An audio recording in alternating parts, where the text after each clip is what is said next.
Greetings, fellow investigators, and welcome to our video podcast, Into the Darkness, where my friends and I play the Call of Cthulhu role-playing game. I'm your host, Tom Rayleigh. We have a one-shot tonight that we did last week. We're going to do it again for another group of players. It's one we've done from the beginning. It's called What Goes Around. It was written by Marcus D. Bone, and I will be the game master. This is our third version. So without any further delay, let's begin our journey into the darkness. Arkham is a haunted city with many strange events taking place, especially around the 1920s. It's no wonder then that a group of investigators have formed a club to either confirm or deny the existence of the supernatural. Even among club members, those who truly know things are few and part of the inner circle. They keep the secrets from those of us on the outside so that we can all sleep soundly in our beds, ignorant of the dangers that lurk in the dark. It's May 1924, still a little chilly, so people have coats and boots to stave off the early morning cold. It's been an all-nighter for some of the Arcane Society's inner circle. They have been putting the final touches on their reports of a fake haunting in Bolton. They finally choose to call it a night, or morning rather, as it's 5:30 a.m. on a Saturday. As they leave Corbin Hall in downtown Arkham, the sky above the trees is turning purple-red towards the east, even though the sun is still well below the horizon.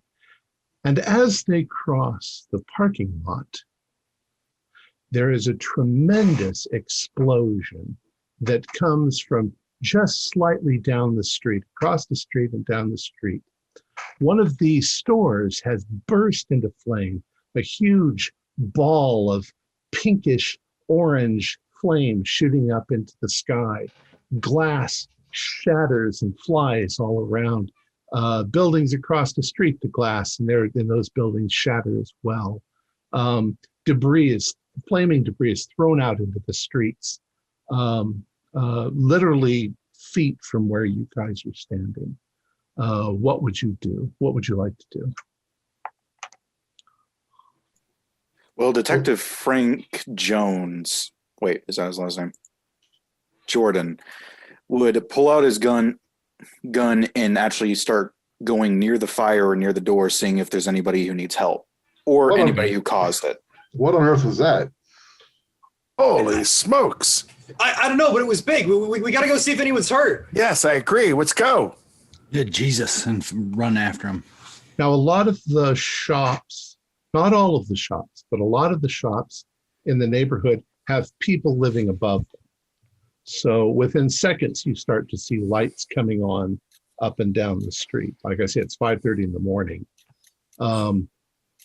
As you approach, the entire front of the store has been blown out. You realize that it is Hayright's jewelry shop that's blown up for some reason. And I would like you all to do spot hidden rolls. Regular success, 28. Regular success. Fail. Okay, so Professor Epstein, you said yes? Yes. And John, you said yes, and everybody Yeah. else is a fail. Okay. So you're standing there, and there's chaos. And within a few minutes, people start coming out of their houses. Well, that, like I say, it's the middle of town, so it's the business district.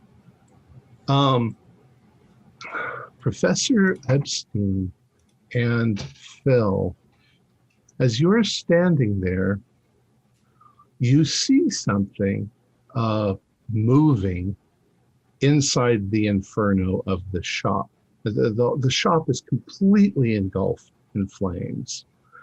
But there's something almost black, a mound of black in the center of the shop, and it begins to rise up.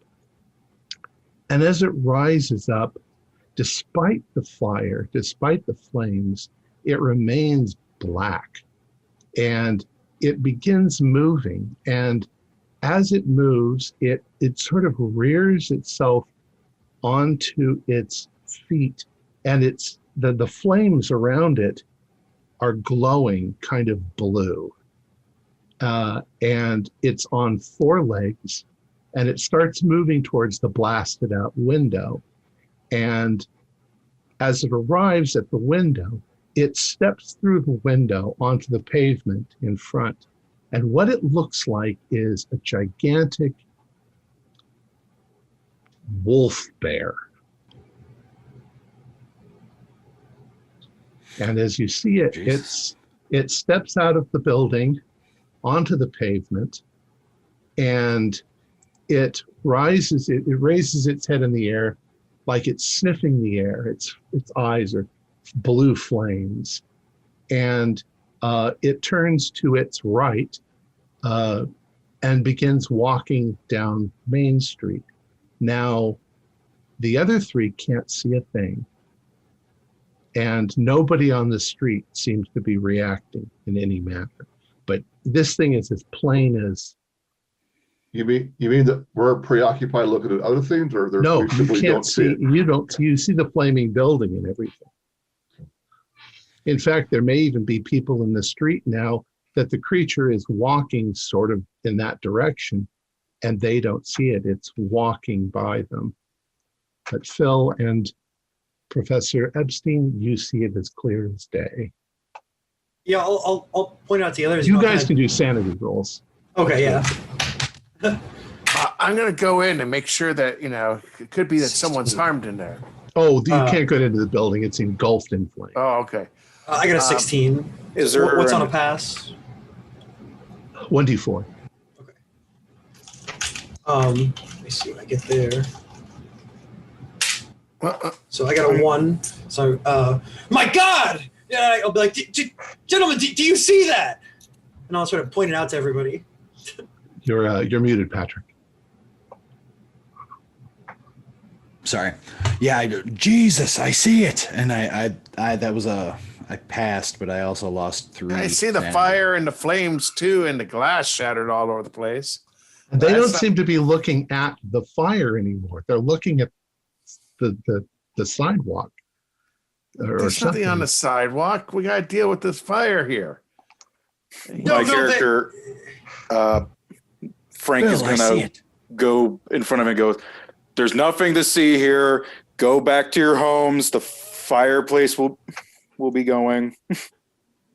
Let's just let the firemen do this, gentlemen." Like, Cole, look, there is a creature there. I don't understand. I can't describe it. It's like nobody can see it. I see it, Phil. I see it. You mean to tell me none of you see that thing? See what thing? What the heck are you talking about? See, I told you. I'm tired of people fucking faking ghost inspectors. That's a fucking ghost, Epstein. That's a ghost dog bear thing. Absolutely. All right. I know we've been up late, and you two did have some extra brandy, but I mean, really. Listen. There's I don't nothing know. there, guys. You got to clean out your eyes or something, because I swear to you, I can see it clear as day. It is some sort of ghost dog bear thing. It is almost casually walking down the street in that direction. Does it appear to be like walking through people or around people? There's no people. It's avoiding people. Yes, if there's somebody on the sidewalk, okay, it walks around them. There's nothing there. You see anybody else reacting besides you two? You can hear the fire engines, and the ringing of the bell for the fire. That's the men who will take care of this. You guys, we've worked together for how many years? Trust me and Phil. Let's follow this. Ghost dog specter. All right, well, Epstein's going to follow after it. Fine. It's not my job to take care of this fire anyways. Yeah. I mean, there's nothing we can do. Let's follow after it from a safe distance. Yes, All right. absolutely. All right. You guys All right. follow after your dog bear thing. I'm going to All right. stay here. I'm going to maybe some neighbors need help. Try to evacuate nearby buildings. The people that, people are kind of in hysterics. People are worried about the other buildings catching fire as well. Yeah, like the next door units, right? All right. Actually, is there is there a way to the back of this store? You'd actually have to go to the end of the block and then go down the alley. I'll go do that. Just see if there's any detective work, so to speak. Okay. Well, like I say, the building's engulfed in flames, so you can't get within 30 feet of it or you're going to get burned. I'm hoping that if someone came through, Okay, they I blew it up, understand. went to the back, and ran away or something. All right. Footprints, yada yada. So we'll do it this way. Detective Frank, you run around down the alley to the back, but the alley is completely empty. And the alley is pretty well lit up because of the fire. The fire is lighting up everything in the area. Cole, as you're standing there, the fire brigade appears. They all get out. They get people to back away. They have their big hand pumped fire engine. They're spraying fire. They're spraying water on it. One of the police, police show up too. The fireman's asked you, did you see what happened?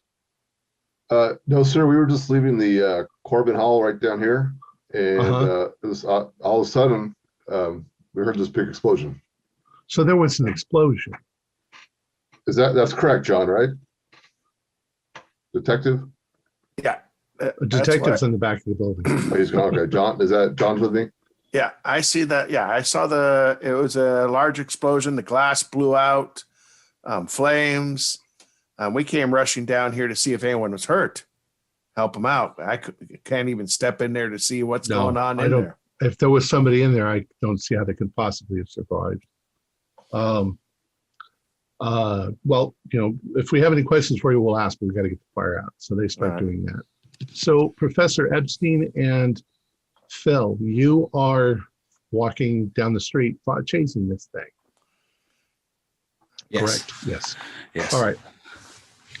So you're watching it, and it's not walking at any great pace, but it is lumbering like you'd expect from a gigantic bear dog thing. Do an idea roll. I got a 9. No. I got a 79, so it's a fail. Okay. Well, Professor Epstein, you know the area pretty well. You both do, but you know this particular area because you're not far from the university. Your guess is that it's heading towards the cemetery. Phil, if my guess is correctly, I think it's heading towards the cemetery. I suppose none of this makes sense, but I guess I would imagine a ghost would go to a cemetery. I don't.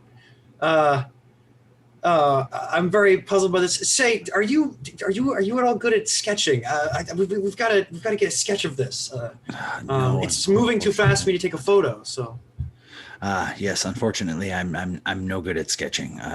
But I'm going to continue to follow it. Yeah, I'm gonna do like a crude sketch as we follow. Right. So it in fact does. It gets to the end of the street, and it turns into the cemetery, and it begins to cross the cemetery. And as it does, the light in the sky has gotten bright enough. It's going on 5:45 or so, and the first little rays of the sun begin to peek through the trees around you. And as they do, the creature seems to be fading away. But as it's fading, it suddenly stops in the cemetery, and it turns back and it looks at the two of you, and you see the flaming blue eyes that it has. and it seems to have a look of recognition, like it sees you. And then it completely fades away as the sun comes up. It starts hitting the area, and it's gone. Did you see that, Phil? It looked right at us. It was like it acknowledged us. And we could see it. I've never seen such a thing, and it looked like its eyes were made of fire. Yeah, I know what you mean. That's not like anything I've ever seen before, or any thing I've studied. Professor Epstein wants to walk over to where it disappeared and take a look in the area and see if there's any anything out of the ordinary. It's a good idea. Okay. It's the Arkham Cemetery next to St. Paul's Church. There Was is it an near array. any specific headstones or anything like that? It doesn't, I mean, yeah, I'm sure it was, Oh. but you're seeing bishops and Abernathy's and all the names that you'd expect to see in this particular cemetery. Nothing of note. Nothing of note, although you probably write down the names that you do find. Yes, I pull out a little notepad and start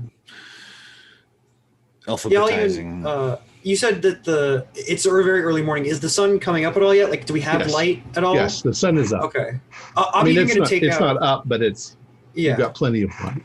I'm You've even gonna- you've had a lot of light. Like I said, the sun was Okay. starting to come up before Gotcha. this happened. Yeah, and I'm even going to take out my little my Kodak #2 brownie and try to like take a photo of just like the cemetery around where we last saw it. Get Okay. get a couple of the headstones in there. Whatever the nearby area is, so we can show the guys. Right. And then we'll. While Yeah, it'll be a while to develop, but meanwhile, the rest of you are back at the fire, and the firemen are concentrating most of their efforts on the buildings on either side to make sure that they don't catch on fire. The entire inside of the building is pretty much gutted and still in flames. It's going to take them probably an hour or so before they can get everything under control. What would you guys like to do?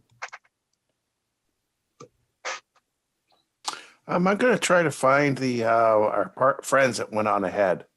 Hey, Cole, let's go find the professor and the other scientist. Stops. Yeah, I don't think there's much we can do here. Didn't they say they saw something walking down the street? Is that what I heard? Yeah.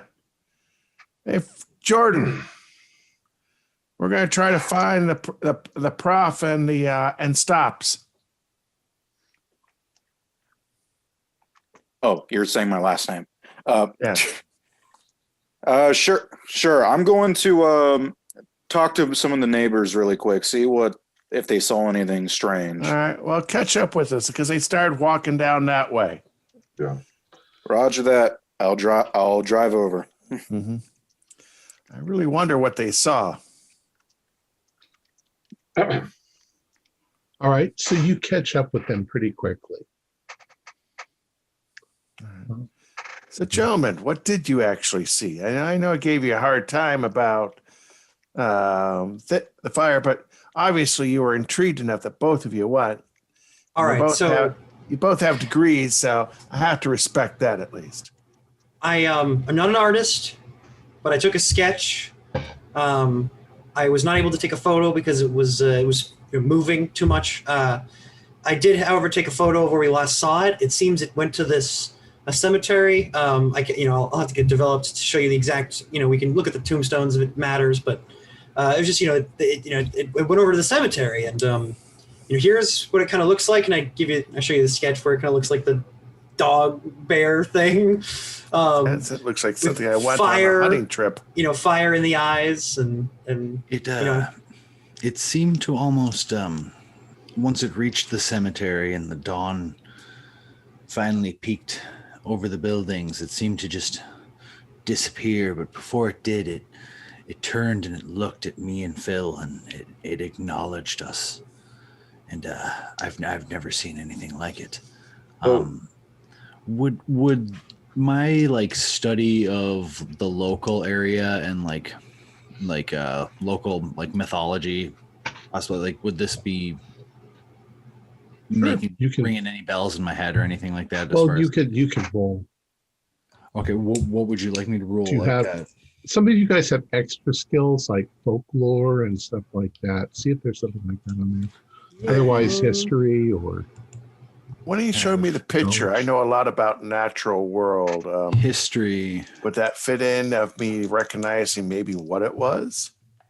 Well, from the drawing, it doesn't look like anything you've ever That seen. is a 64 out of I 70. failed my folklore roll. I succeeded a history roll. Okay. 64 out of 70. Well, sometimes ghosts in history have been, they're usually people, not usually weird giant animals.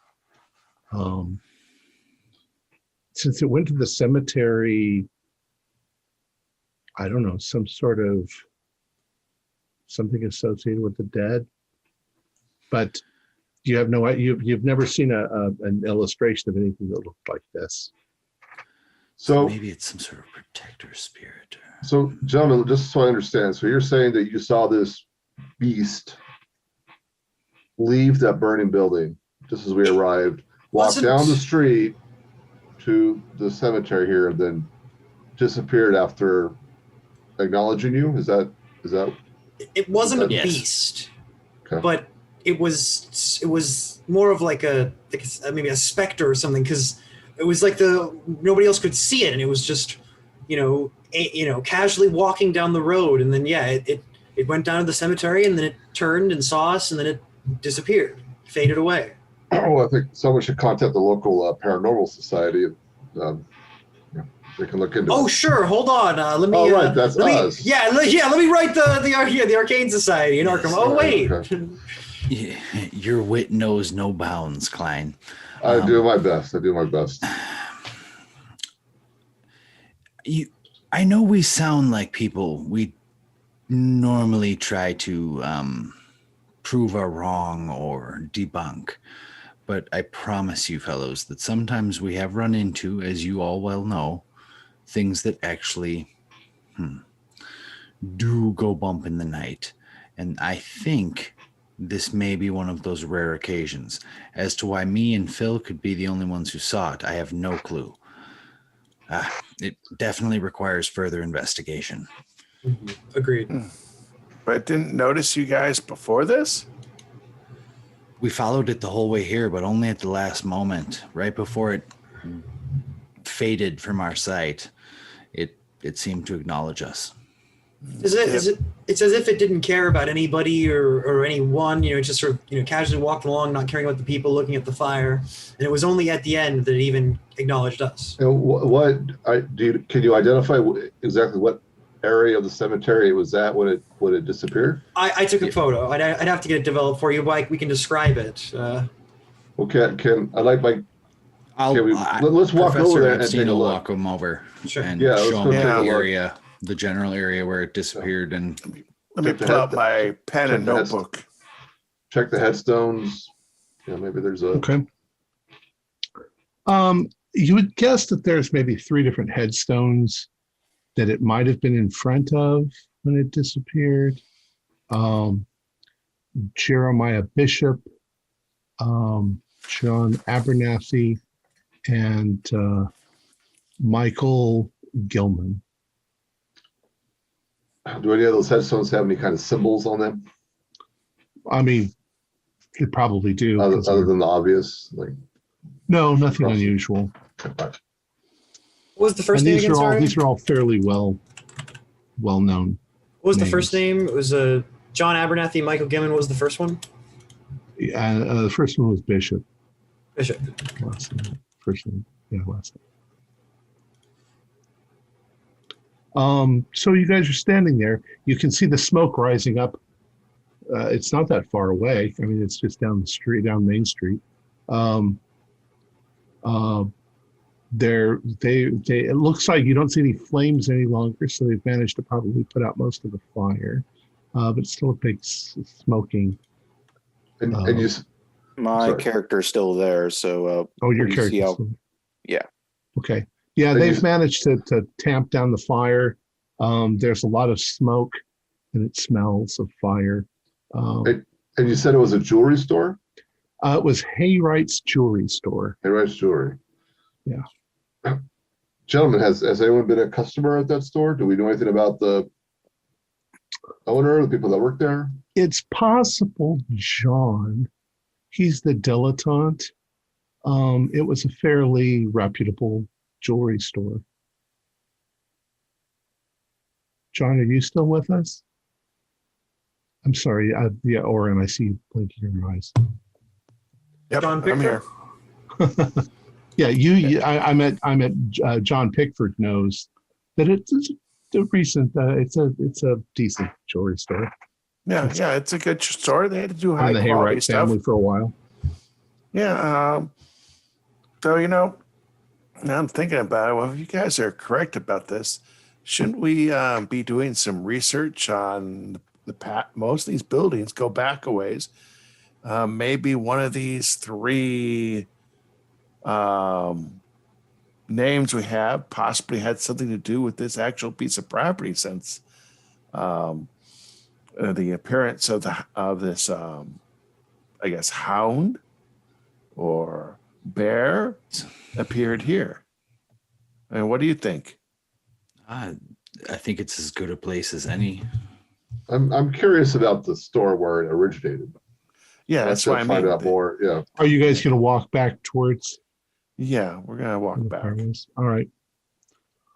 So by the time you get back and you see Detective Jordan standing there smoking a cigarette. By now, everything is wet in the store. There's still smoke, and they've managed to put out the fire more or less. The chief of the fire department is there. Police is there, and they're starting to take a look to see what happened. What would you guys like to do? So, My character has been waiting for everything kind of to blow over, so the panic ensues. Probably walk up to the major foreman and ask, "Hello, Private Detective Frank." Hey Frank. What's Private up? Detective Frank. I know this guy. Do I know this guy? You know him. Why not? You're a detective. It's a small town. Yes. Have any clues or anything that have gone through? Any of the neighbors tell you anything? You said that you and your friends were across the street, and you said it was an explosion. So our first thought is a gas explosion. But do gas explosions glow pink? I don't know. Depends if there was something that they. I've never actually seen a real gas explosion explode. Anyways, but he says you can see over here where the pipes are that there might have been a problem. Who knows? Frank, you also noticed two things. One is there's one of the policemen's on the other side of the room, and he is standing in front of something that is covered in a tarp, which you might guess is a body. And there's also the only other thing that actually survived the blast. All of the furniture, the cabinets, stuff went everywhere, but there is a big metal safe that was in an office in the back that survived. It's about 3 feet wide and 3 feet deep and about 6 feet high. It's a big, gigantic thing. So that survived completely intact. I'll have to get my safe locking kit from the car, but first, I'm gonna walk.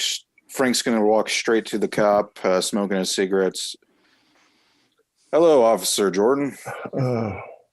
Howdy. So- Looks like a body.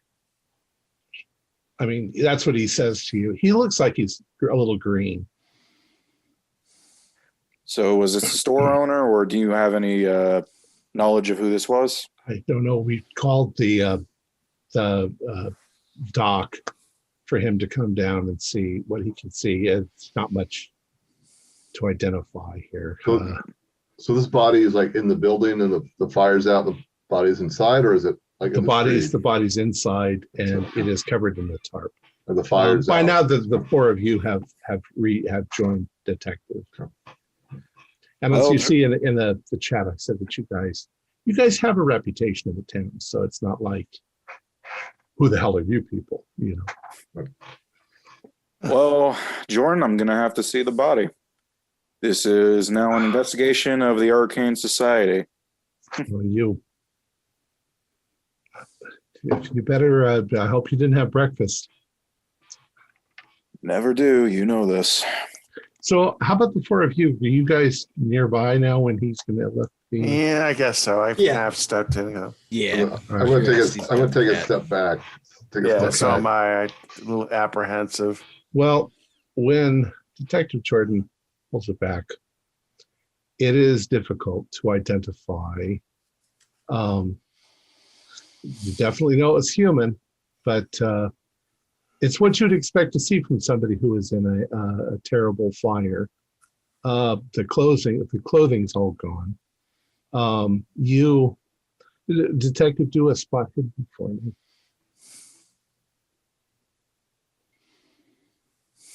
That would be, I believe, just a hard. A hard? Okay. So you're willing to sort of hunker down and take a look. The rest of you can do constitution rolls because it's pretty horrific. As you're looking, there are a few signs that you pick up. Okay. If you failed, then you probably get sick, and you have to get out of the building. The smoke and the smell of bacon or cooking people. A little bit too much. Georgie, get them out of here. We don't want them messing up the evidence. Contaminated crime scene. So, detective, you're picking up on little clues. You're pretty sure that on the one hand, a couple of the fingernails survived, and they look rather long.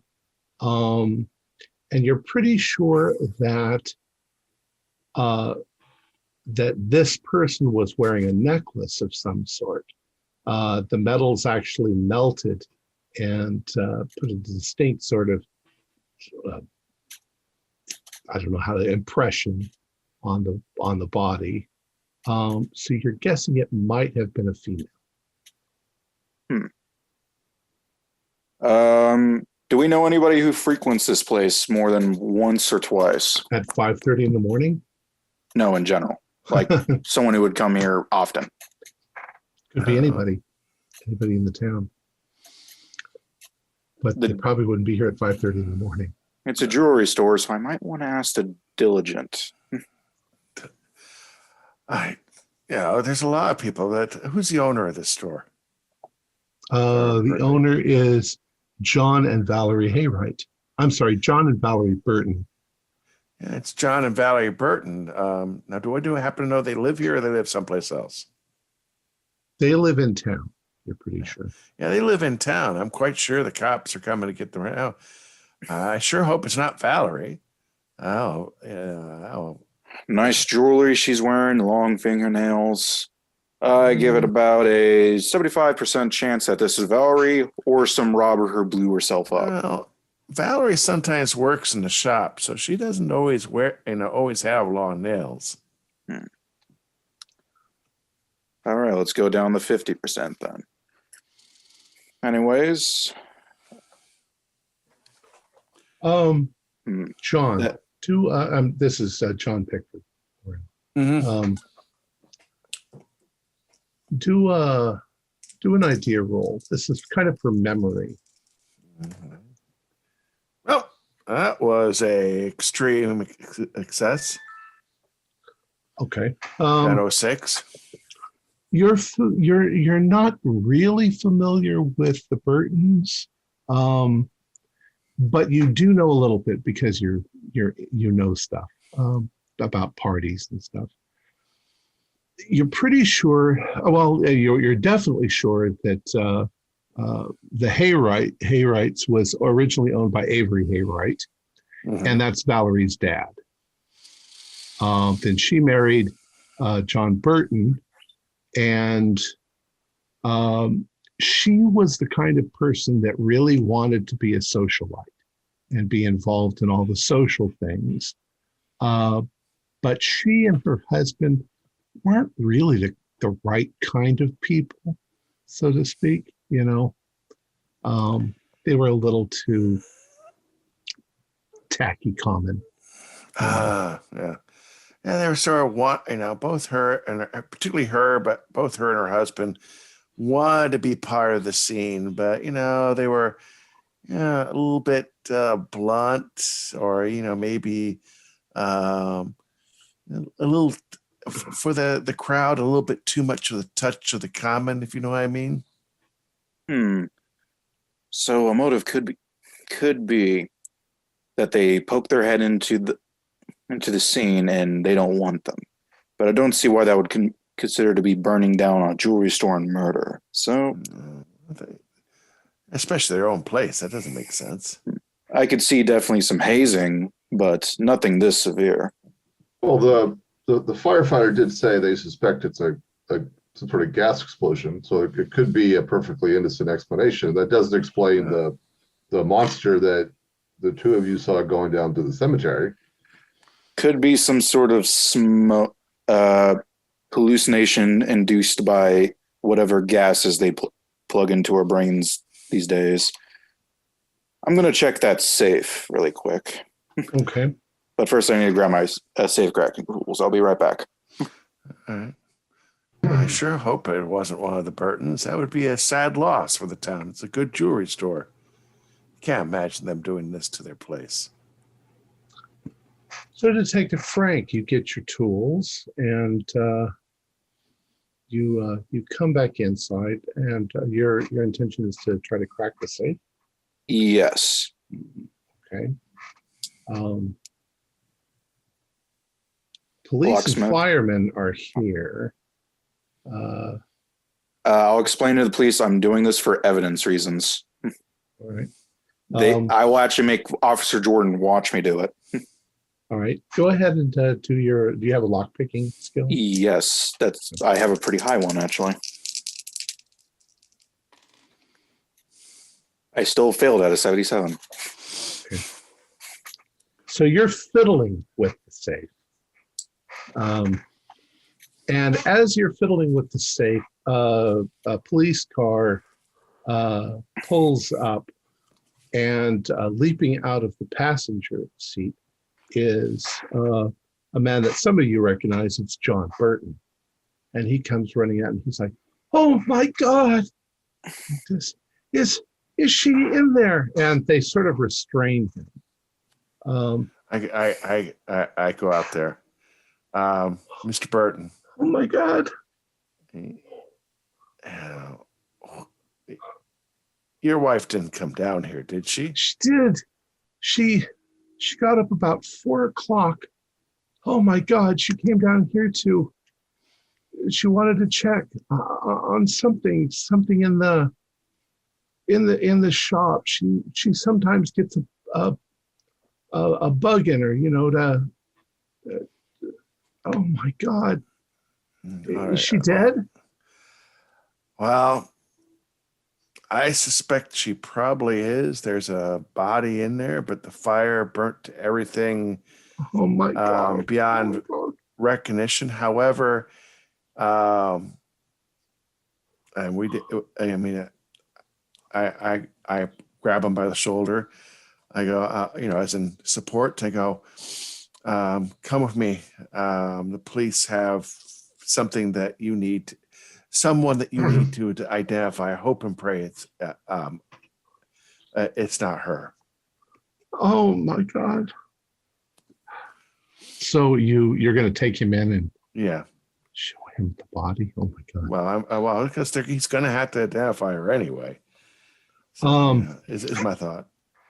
You suddenly become closer to John than you've ever been before, because as he starts to hold on to you like, yes, and he becomes almost hysterical when he sees the body. He says, "Oh my God, Valerie, oh my God." And I remember, it might not be her. So sorry for your loss. No, it's her. It's her. Of course it's her. Oh my God. I wouldn't assume anything. I said, well, then where is she? Well, check it. There's a few things that are identifiable. Officer? What do you want the officer to do? Because he's near the body, I assume he would take the cover off. Oh, I thought he already did. All right. Yeah, I have him. No, he becomes hysterical when he sees her. Mm-hmm. Yeah. All right. Did your wife have long nails like this? Oh, yes. Oh, my God. Was she? And, hold on a second. Okay. At this point, he sort of collapses. All right. You have to keep him from hitting the ground. Yeah, I pick him up and take him out and say, "Excuse me, officers. Is there, and I take him out. Is there like one of those store benches nearby or?" Sure. Yeah, I take him out there. I get out my hip flask and unscrew it. Yeah, this might help.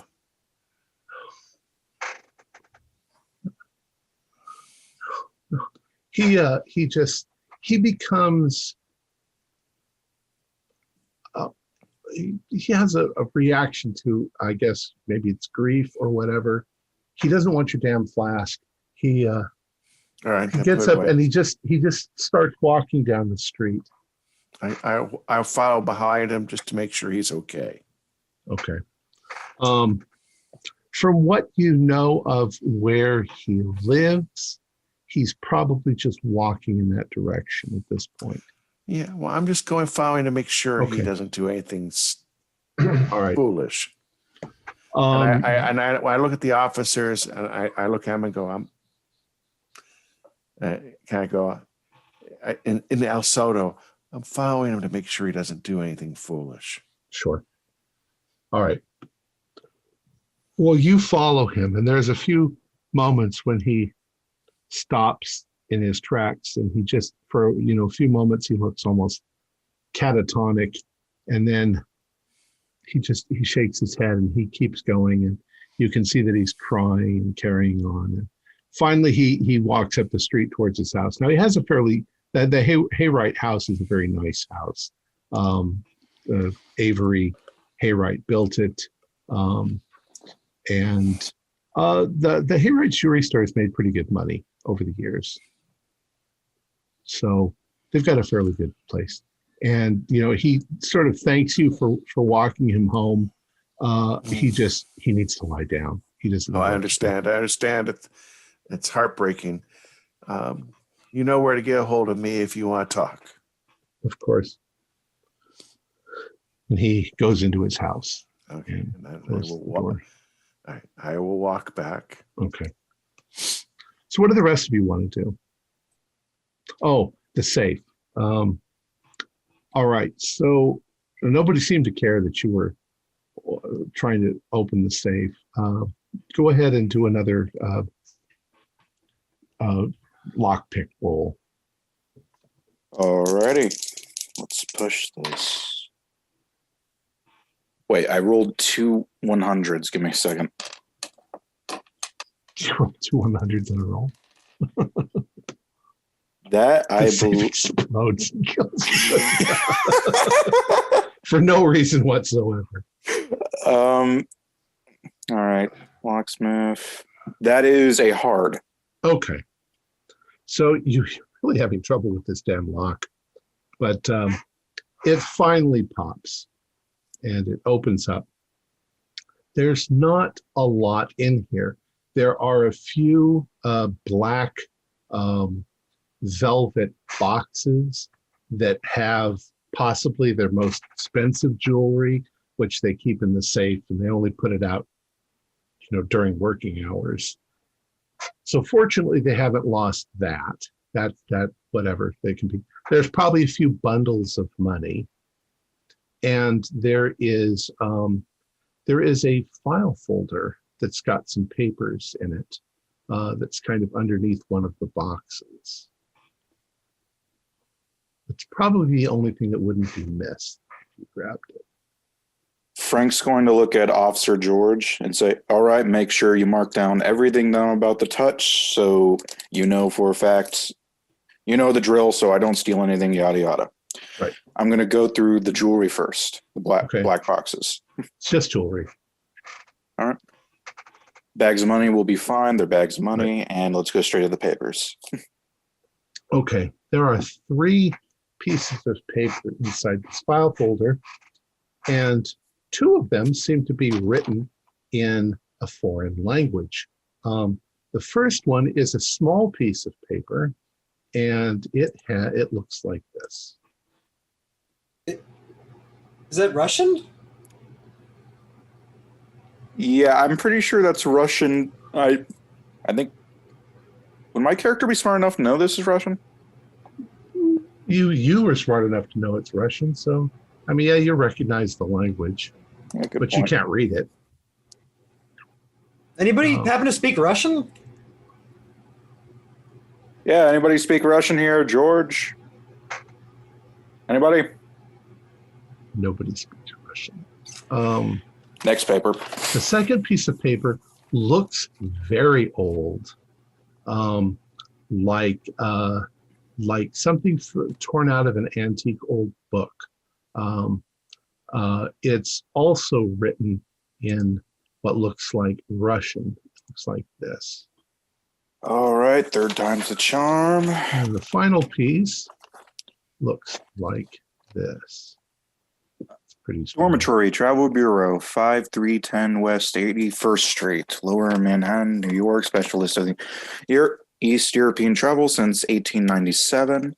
Dear Mr. Burton, please find and enclose your travel itinerary. Be aware that your liner leaves pending last tide on the noted liner on which you will complete your return voyage, although we will advise you for this on arrival in Vladivostok. We wish your journey is pleasant and safe one, and do hope you find Russia an exciting and wondrous country. Yours sincerely, Peter Dormantry, travel manager of the Travel Bureau. And that is dated about 5 months ago. Seems like Mr.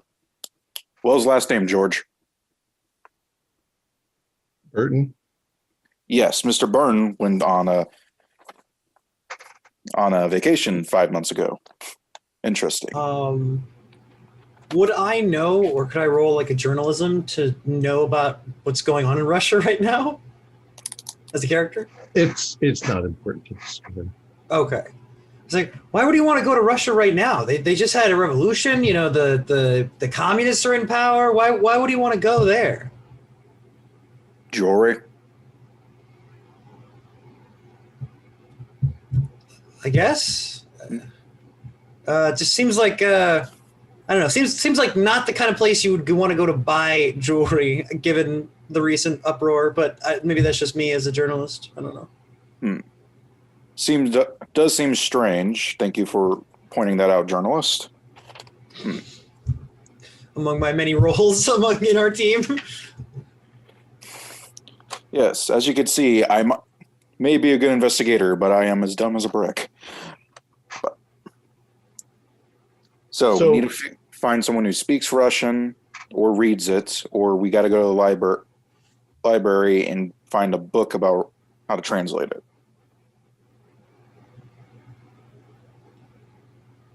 Is there are there any Russian literature professors or Russian history professors at Miskatonic?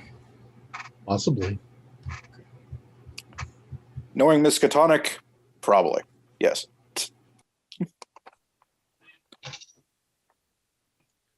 So, what would you like to do?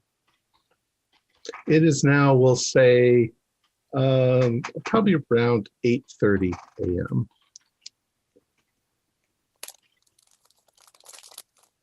So were we like up all night on some other investigation prior to this? You happening? were. You are. Yeah, you were tired. So too. we must be really exhausted at this point. But you're also full of adrenaline.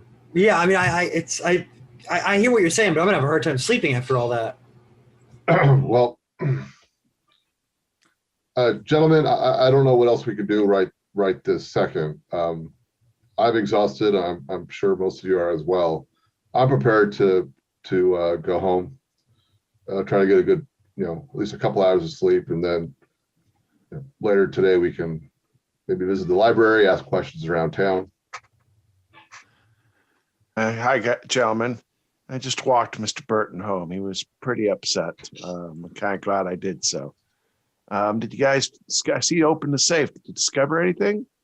Yes, we discovered 2 notes written in Russian, the standard, and 1 travel voucher from a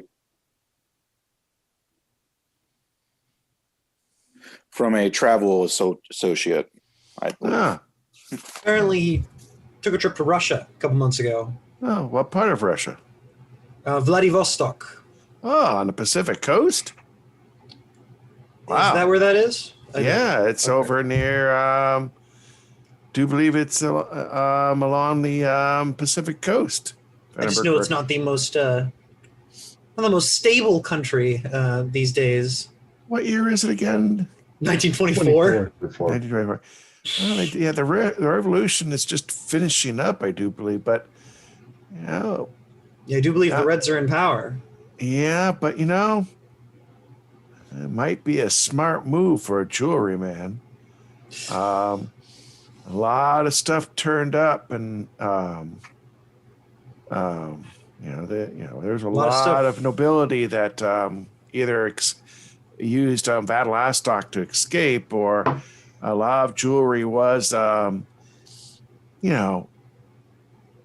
now in other people's hands. It would, maybe it was a vacation / business trip. Easy way to get some high quality Romanov jewelry. I think all the Romanov jewelry was seized by the people. Remember, there was so much of it. Sometimes things slip between the cracks or the fingers. I'm sure it did, but I don't think that any of it's left in Vladivostok in 1920. In the at this point in time. It's still early. Some of the stuff will turn up for years. Gentlemen, I'm going to leave you all to your debate about Russian jewelry, and it is late. Some coffee, and I'm going to head off to the library. I might find myself a little bit too full of curiosity and adrenaline to go to bed right now.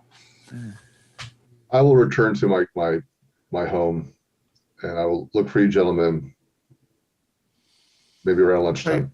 Sleep well, Mr. Klein. I'll tell you what. Thank you, Professor Epstein. I'll tell you what, Professor Epstein. Now, I can at least help you out with it. I may not be much of a bookworm, but I can at least assist by bringing you books and looking in sections for you. Sounds good to me. I'll give you guys a ride. Tell you what, if I go with you, we can take turns taking naps. Yeah. Why? That's the other thing I can do. I can be the runner. Get you some coffee, maybe a quick ham sandwich. Well then, let's be off. Let's hit the one donut shop. That way we can get some coffee right now. Yes, donuts. Okay. So you guys get all hopped up on donuts and coffee, and the adrenaline. So you're weary, but you're not that sleepy at the moment. So you're going to go to the library. You arrive at the library, and you start. Obviously, you're going to look around. What are you guys looking for? We'll go bit by bit. Phil, what are you going to be looking for at the library? Yeah, I want to look around. Maybe try to find books on folklore and spirits. Ghost type stuff. Look for maybe historical, like I said, more folklore type stuff. See if there's anything that matches what we saw. Anything like it. Okay. Do a library roll. Okay. Ooh, that's a 5. Ooh, It's a 5. So pretty that's an good. extreme. You find that they have a fairly limited Mhm. amount of stuff on folklore, and nothing on Russian folklore. Okay. That's unfortunate. But with a 5, you talk to the librarian, and the librarian says, "Well, we don't have a lot of stuff on folklore and stuff, but the university does. Okay. They have a much larger library than our library, and of course, they study things like that. The Miskatonic has a fairly large occult library. How about the rest of you?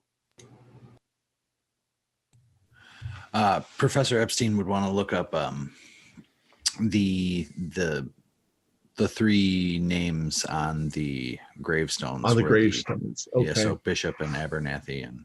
Well, there are a lot of town records that are kept at the library, and you start looking them up, but there doesn't seem to be anything unusual about these particular people.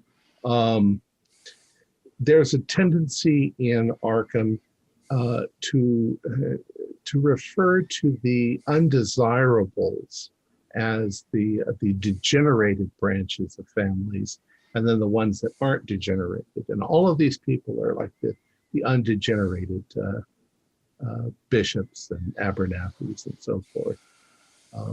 There's even undegenerated Whateleys in the town, but there are also farm folk out there that are, but none of these are them. Okay.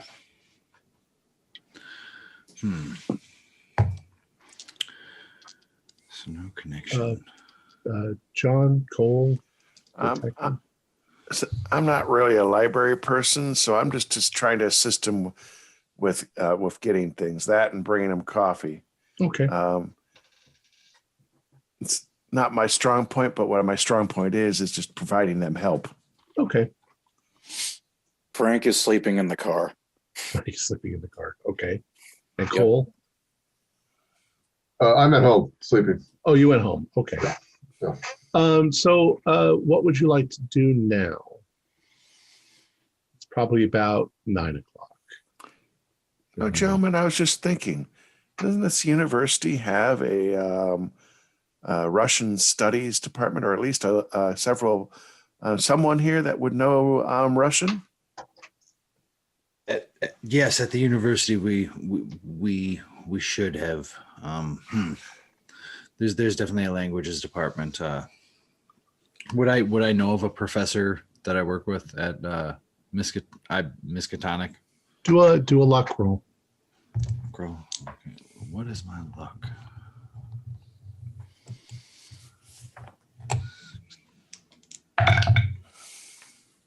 A 39 out of 60. Oh, okay. Yeah, there is a linguistics teacher, Professor Nick Kokolov. Okay. Yeah, we could maybe take it to Professor Kokolov and have him read it for us. He should be in his offices today. No, excellent. And I think the library over at the university probably could be a little bit better for. Definitely. All right. Well, let's wake up Frank and head over there. Okay. So you all head over to the university, except for Cole, who's asleep. You arrive at the university, and you're going to go see Professor Nick Kokolov. So you come up to his office just as some students are walking out. You guys walk in. Oh, yes. Can I help you? Yes. Hello, Professor. Oh, hello, Dr. Epstein. How are you? Yes. Hopefully the day finds you well. I was wondering if you would have a moment to do me a favor. Of course. Yes, I was wondering if you could please translate these two pieces of paper for me. Oh, well, let's see. You show him the small one first. Yeah. It's like, oh, okay. Well, this is just regular Russian. It seems vaguely familiar. Hold on, let me get the pencil. Let me write this down. And he very quickly translates it and then slides it back to you and says, here you go. This is what this says. It is from a book called The Darkness of the North. Yes. So the Sons of Veles. Am I pronouncing Veles? Correct. Yes, Veles. Are the guardians of the soul, guides in the afterlife. To touch their resting place is to ensure your safe passage to God. Born from their father's love of all that is good in the world, they reside in small trinkets awaiting the passing of their owner to help them leave the mortal coil. Yes. Seems kind of... I am 90% sure that it is from the Darkness of the North. That is a book on Russian folklore by Sergei Romantov. There should be copies of it in the library. What are these Sons of Veles? Oh, well, I don't know.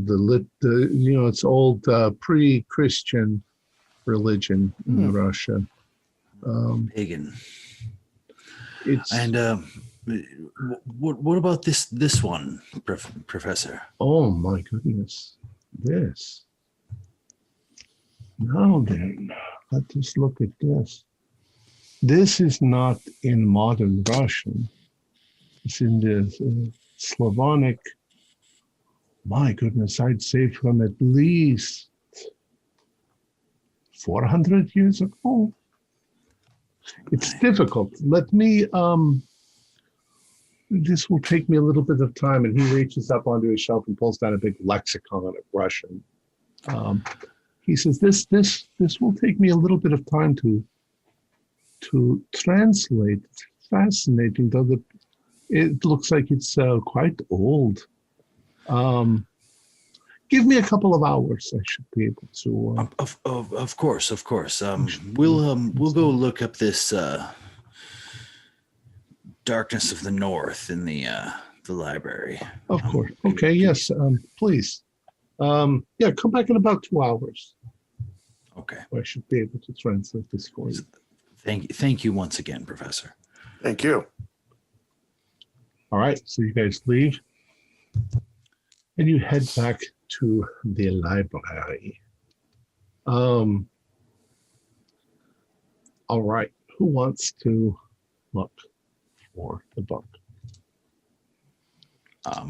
Professor Epstein would happily look. Yeah, I'll also take a look. You can go first. All right. So Phil and Doug do library goals. That is a 65 out of 65. All right. How did you do, Phil? I failed by 10, so I could spend 10 luck, but if you pass. He passed. Yeah. All right, so Professor Epstein, you finally find the book. It's a fairly large book. So it takes you 10 or 15 minutes of thumbing through it to see if you can find anything on the Sons of Veles. And ultimately you do. You find this page. Extracts from the Darkness of the North, Stories from Russian Folklore by Sergei Romantov. The Sons of Veles, the guides of death, the guardians of the soul, the bringers of revenge. The Sons of Veles are known by all these names, and yet the people of ancient Russia do not fear them. Many of the old stories tell of the wicked deeds of men that would go unpunished, how the Slavs killed the Cossack, and the Magyar slaughtered the Chechens, or how women and children were trampled down by horses or burnt in their homes. But the people believed that once these wicked men were dead, they would at least pay for their sins. Veles, the god of the underworld, as punishment for their crimes, would not allow them to sleep eternal. Veles hated the chaos man wrought on each other, and wished rather that they danced or sang, made merry or made love. Above all, he loved animals and those who treated flocks and herds with respect they deserved, for it was not the herds that fed man. As a reward to those men and women who cherished his creatures, he gave them gifts, sacred jewel containers in which resided a son of Veles. These small reliquaries, although precious in life, were more so in death. As on the wearer's death, the son that resided within awoke and guided the departed to the loving arms of Veles. Unfortunately, today these stones are long gone, vanished like those that worshipped Veles. The Sons of Veles are described as large and immensely strong. To their charges, they appear as friendly beasts, but to others, they are ravenous monsters. Invisible during the day, they always return at night to complete their one and only task. They never fail in all the stories that speak of them except for one, the tale of the wicked thief. That tale speaks of an evil man on his deathbed who, by some vicious deed, had acquired a jewel of Veles. A virtuous woodsman learnt of this crime against Veles and prayed to the god for guidance. Veles, being a loving and caring god, heard these prayers and came to the woodsman, who in turn explained what had happened. Upon hearing this, Veles was full of sorrow, for although he did not wish for the evil man to enter the underworld, he knew his son would not be stopped from fulfilling his task. For this is the purpose it was created for. The woodsman asked if nothing could defeat a son of Ellis, and the god cried out in sadness. Yes, he did know of a way of defeating his son, but he loved him almost as much as he loved mankind, so he loathed to reveal it. Yet Veles, the god, had little choice. An evil soul could not enter the underworld without balance and peace being lost in the world, and so, with tears in his eyes, the god told the woodsman the secret of his son's destruction. That night, as the evil man died, the woodsman lay in wait. And as the son of Veles appeared, the woodsman challenged it. With a large mirror, he confounded the sun by showing it its true reflection. As the beast stood gazing, the woodsman raised his bow and lit the head of one of his arrows. Taking aim not to miss, the woodsman let fly, striking the sun in the heart. How terribly did the son of Veles cry out, but it fell. Its task could not be completed, and it fled back to the arms of his father. It vowed that from that day forth its brothers would hunt to the ends of the earth those that harm the true bearers of the jewels, so never again would a son fail in its task. So we can assume that you guys have been there for a couple of hours, and then you're going to... Cole suddenly comes walking in. He finds you. I don't know how you guys are doing this on zero sleep. Actually, I should say, is there anything else you want to look up in the... Yeah, I'm going to look. Is there an international newspaper? And by this time point, is there such a thing as a International Herald Tribune, or at least an international version of the New York Times? Or maybe I have to use a British newspaper. I don't know. I mean, you're in the United States, so... Yeah, well, since we're in a university library, I'm going to look at maybe an English version of a newspaper that covers the news in the Pacific, maybe something that might pick up something that happened in Valdosta, and I'm looking particularly around 5 months ago. And if you're do library use. We're going to try to find something about Vladivostok in a newspaper 5 months ago in the university. Yeah, I give it a shot. I find an interesting article about cricket. I have journalism and library use. Let's put it this way. If you had gotten an 01, I would have told you that you can't find anything. Okay. Because they don't have anything. I found an interesting article about cricket. All right. Anything else you guys want to look up while you're... looking through the library. You have the entire university library at your disposal. I do have a quick question. Sure. So about the historical society, or like the arcane society, we've solved a couple cases. Are we solving them in the Scooby-Doo pull the rubber mask off, you dang kids fashion, or are we solving some of them in a more like arcane perform a ritual type fashion? No, almost all of the things that you've ever done have been very much in the Scooby-Doo fashion. Okay. People pretending to have ghosts, and you guys find that they're, making smoke and then projecting pictures on the smoke. And Did you gentlemen find someone to translate those the Russian letters? Yeah. Yes. And it led us to a book. Listen, this is going to sound, this might sound a little crazy, but I think we're onto something here. It's been a I crazy think day. what we saw was a Son of Veles.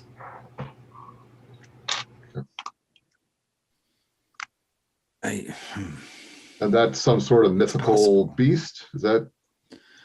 Apparently, and we, I would relate what I had already told to the others about what was in the book, and told the tale to Mr. Klein. And we have evidence that the owner, Mr. Burton. Burton. We have evidence that he went to Russia Yes. several months ago, came back, and then it sounds like this writing you're referring to, it mentioned some jewelry. Is that right? Trinkets? It mentioned, yes, some stone. sort of stone amulet or Amulet? yes, some sort of, basically some sort of trinket, exactly like you said, that is apparently of immense power, and anybody they could be misused and throw the whole world out of balance. I know I saw this beast, but I thought it was more of like a guaranteed the person who is given this a chance to get to go into heaven. yes, originally that is the use that's what their main intended use is, but apparently somebody could possibly pervert this use and gain entrance to to paradise when they shouldn't, an unworthy soul. And this would and then result in our world, the mortal world, to be thrown into chaos. It does seem like, as much as I hate to say it, that this could have been one of these Sons of Veles me and Phil saw. So presumably the woman who passed away, she had this trinket, she dies, and that releases this mythical beast. Is that the theory?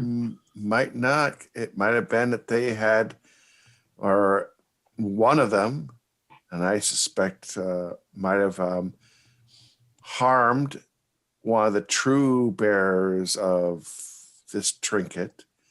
And one of these Sons of Veles is ensuring that the guilty are unable to get to heaven. Yeah, I thought at the end it described them like perverting it and allowing some I dude didn't to see get through. that. I was reading the last paragraph. Sacred jewel containers, which reside as Son of Veles. Yeah, but then there's an evil man on his deathbed who, by some vicious deed, had acquired a jewel of Veles. A virtuous woodsman learned of this crime against Veles and prayed to the god for guidance. And then, so that night, as the evil man died, the woodsman was going to go to the other side, because if an evil soul entered the underworld. So the last paragraph mentions like a mirror. So they used a mirror to trick the beast. Yes. So that might be relevant. I think so. The large mirror confounded the sun by showing it its true reflection. So we're gonna show this thing its reflection. See, do you guys see what I was saying though? The evil man. Yeah, but he says he didn't want them. It doesn't say that it perverts anything. It just perverts. Well, no, that was just kind of flavorful text in the role playing to say that like it was a perversion of the intended use. I'm hearing this. Well, see, what I'm looking at is as it fled back to the arms of its father, it vowed from that day forth its brothers would hunt to the ends of the earth those that harmed the true bearers of the jewels. So never again would a son fail in its task. So, yeah, so like a person who harmed the bearer of the jewel is this evil man, right? So like, I don't think this evil man is in play in what's going on right now. I'm just saying that like somebody does something bad with one of the jewels, and then these guys show up and so fuck them up. And to be clear, we're starting to piece things together here. We've got the store, the jewelry shop, right? Mm-hmm. It explodes. Maybe one of these things was, caused the explosion by, coming out of the jewel. And it would make sense that perhaps they were retorting against somebody who had purchased or like wrongfully gotten the jewel from Russia, right? So maybe that's why. I don't know. I don't know. I'm getting out the red string here, but you see what I'm saying? I mean, we're onto something here. Perhaps you haven't got all the information yet. So yes. Shall we move on? All right. So you go back upstairs to Professor Kokolov, and he's busy writing. He's like, "Oh, my friends, what a very interesting thing you have here. Where did you acquire this? It should be in the museum." Well, it may very well end up there, but we acquired it in, well, we're all members of the Arcane Society, and it's just part of a little investigation we're doing. Oh, yes. I used to come to meetings, but I haven't for a while. You really should come back. It's very interesting. It seems to be from perhaps a journal or a record written by a soldier. I'm not sure, considering what you asked about in the first piece, they are definitely tied together in some way. But the language here, this is most definitely at least 400 years old. I can't identify from which conflict it is referring to, but it's definitely written by a soldier. Here, this is my translation. Let me hand this to you. He'll hand it to Phil. What? I'm sorry. So there's three documents or two? Well, 3 total, 2 in Russian. 2 in Russian. Right, 2 are in Russian. One was the one for the travel agency. Okay, but there was a smaller piece of paper. Well, I'm sorry. That was the first one. That one's the easy one to translate. But then that led us to the book that gave us the long This is read. the much bigger piece. Oh, that led us to the book, and now we're reading the translation of these. Okay, got it. All right, so he hands this to Phil. Okay. Translation of old Slavonic text, 15th century, ? And as night fell, we could hear it coming, son of Veles, the avenger of the dead. Its arrival proved only that one of us was the killer of the Cossack girl. This was proof.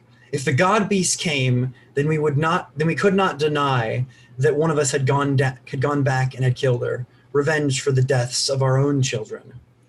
It came like lightning to the house, sundered apart the brace door, its eyes like glowing pools of chaos. It searched for the killer. Pasha. Why did he do it? And yet, for all his begging, it did no good, as the monster ripped him in half. Nor did we stop him. No, for none desired to be taken as well. But then it turned on Dmitri and on Vladim. Why Oh, why? It seemed that all those who witnessed it would become souls it desired. No witnesses were allowed. And then it was my turn. Unable to stop the beast, I too was broken. I awoke at dawn a week later, only to discover that the Cossacks had found my shattered body and saved my life. Yet, although I healed in time, it took me seasons to walk, forever cursed, never to forget the Son of Veles. Ever.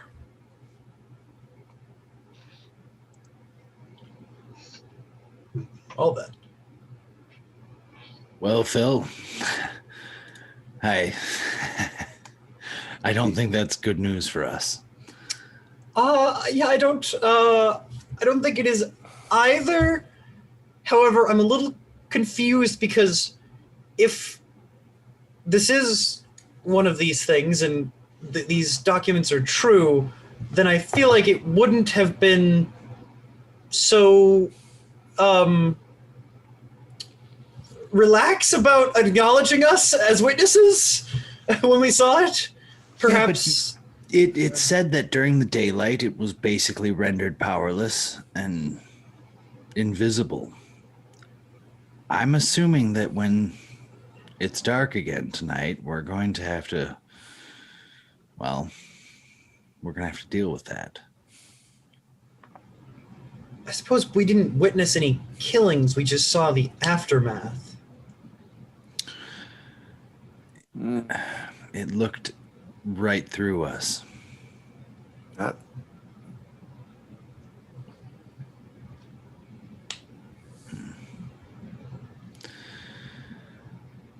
And I think that if it was after the husband as well, it would have had plenty of time to go after the husband, and it did not.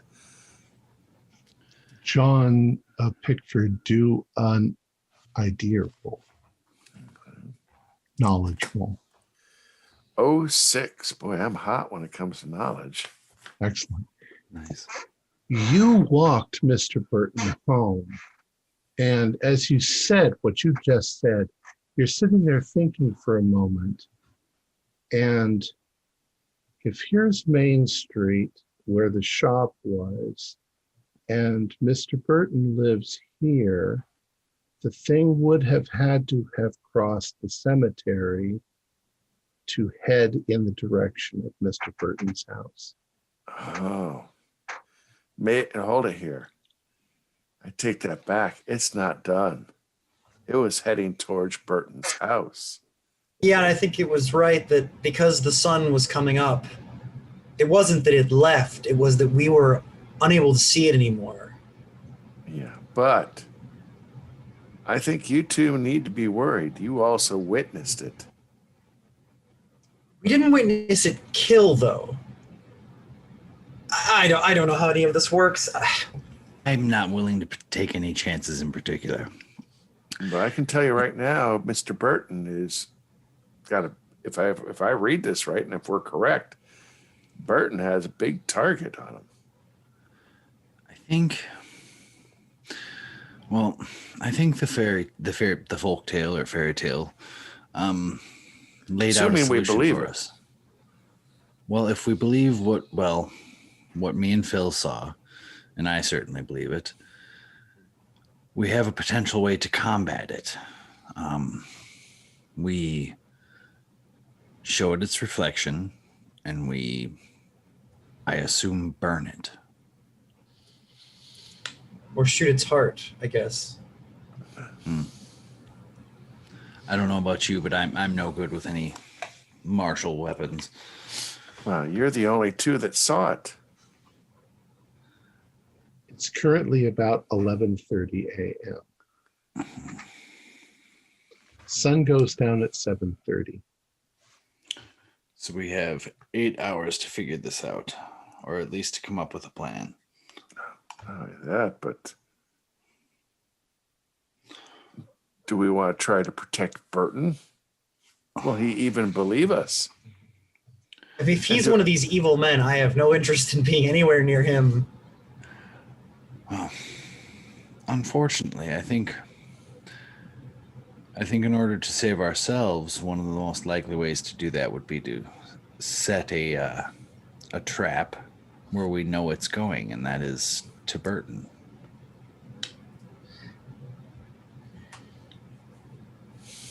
But you're just assuming that it's going to come after us. Yes, I'm assuming it's going to come after us. In the story, it killed the witnesses right then and there. I think the only reason it didn't kill us is because the sun came up. It ran out of time. And not only that, but it wasn't done with its primary mission. Well, but gentlemen, you said it was walking down the street. Surely there were other bystanders out there. Did it target those? Nobody No. acknowledged it except for us. Professor Epstein and Phil, you also do seem to recall that it kept sniffing the air, like it was trying to get its bearing on where it needed to go. So it was tracking. It almost seemed to move like a dog, trying to figure out where its next meal is. Yes, come to think of it, I think it was moving through the cemetery. I don't think it was going to rest.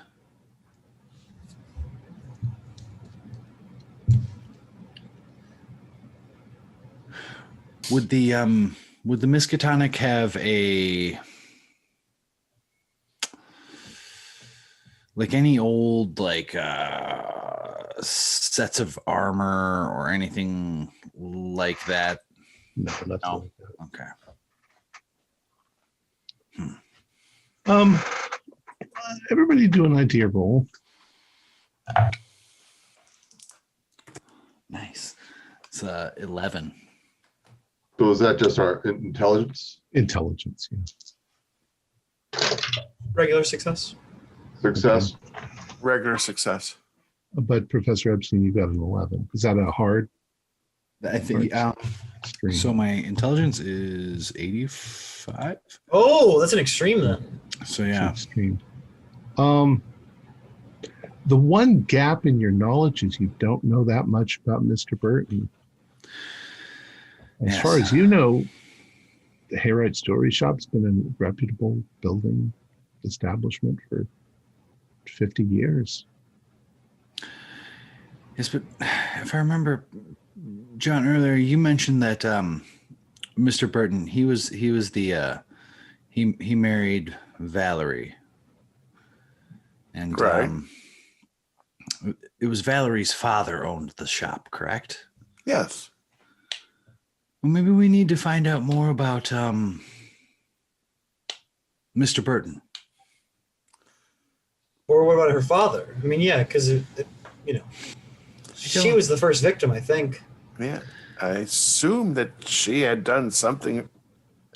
I'm kind of guessing it may have to do with something with the trip to Padalastok. Because why would it kill her? Well, unfortunately, we can't ask her any questions, and I is her father dead? I He's assume? dead.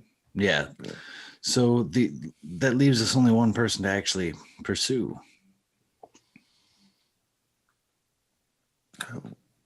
Do you know anything about Mr. Burton?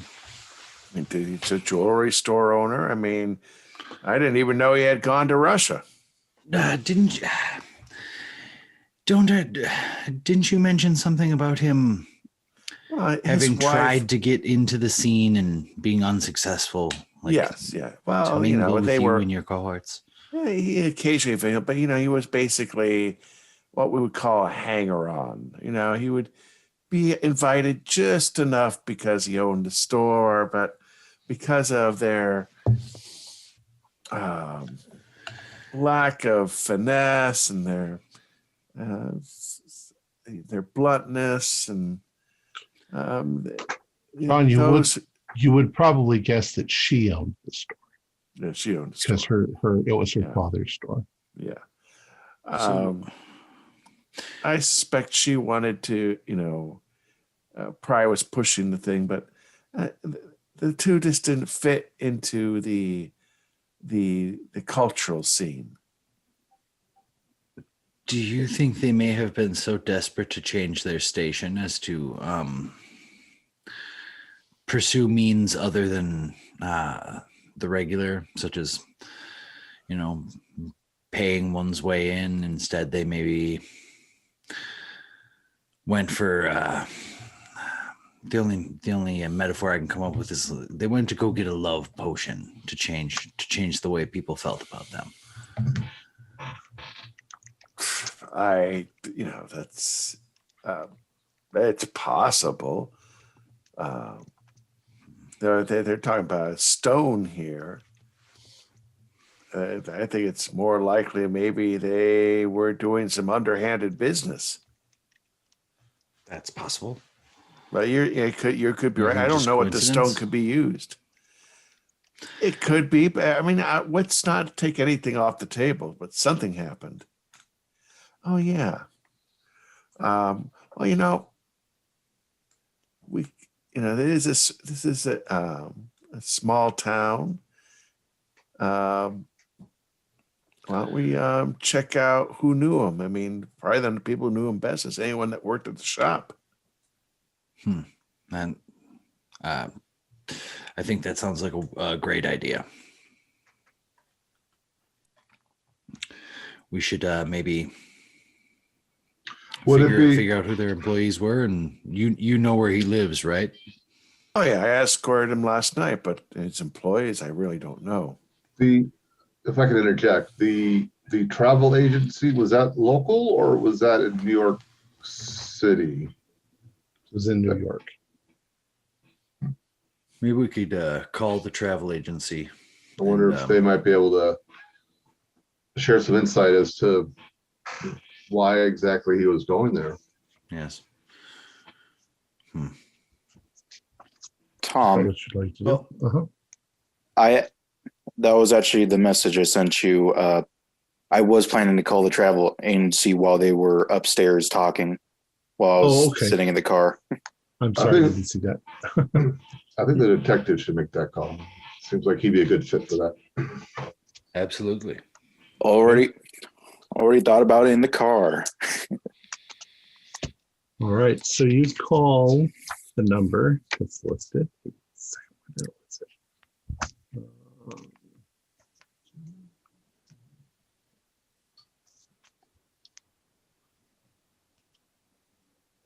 Since phone calls back then took a while to get to probably there while you guys were, looking up books. So the phone rings. It's answered by a man with a fairly thick accent. Dormitory travel agency, what can I do for you? Yes. My name is Detective Frank with what's my character's last name again? Jordan. Detective Frank Jordan. Detective Frank Jordan. Detective. Yes, I am here to talk about one of your customers that came through. Name is, I'm so bad at remember names. What's his name? John Burton. John Byrne. Yes, Mr. Burton. Is there some problem? Yes, I wanted to know exactly why he went to Russia and the reason for. It's been some time.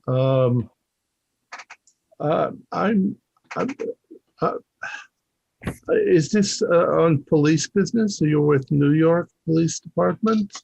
This is actually Arkham Police Department.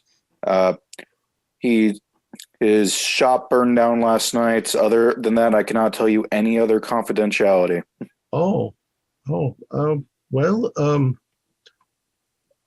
Yes, Mr. John Burton. He traveled to Russia, I'd say about 5 months ago. I don't know the reason. I think it had to do with business. He didn't actually book the trip himself. It was booked by somebody named Avery Haywright. It had been booked almost a year previously. to travel there for, I believe he was there for a month, maybe a little longer. Avery. Yes, I believe that's his father-in-law.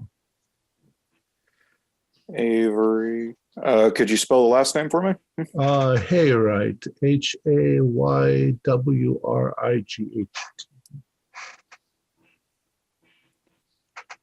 Pretty sure. It's not the first time. They have traveled abroad many times with our company. Do they ever say specifics of why they travel, or is this? They list business. That's all.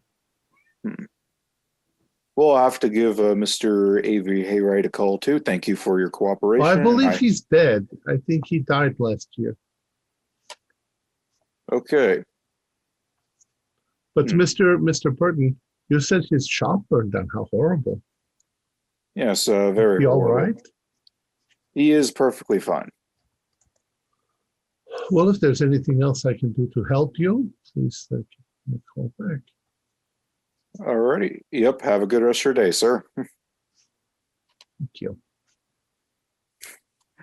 And I'm going to hang up the phone, go inside, and probably the other guys will be walking out by the time I start walking in. Okay. Payphones.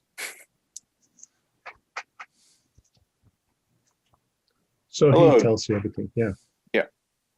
So yeah, that's basically what happened. They went there, and now they didn't. So yeah. He thinks he's already dead.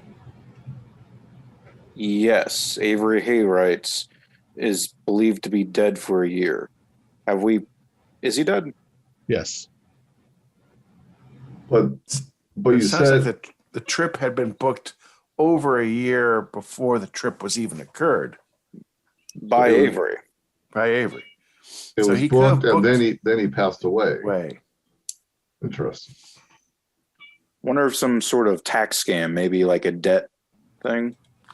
What if it was to pick up jewels and jewelry around the world? You know, jewelers do travel to pick up goods, or they go through other people. Yeah, You think- but a year in advance. I can understand advance, but a year? Not that big a deal in the 1920s. You had. Oh yeah, good point. It seems that it sounds like they traveled on a regular basis, probably to pick up things or see brokers, possibly, or And at the time, this would be travel by ship, I assume? Yes. All right. Across the Atlantic. And you said and you guys explained to me that these things come out at night and they hunt people, right?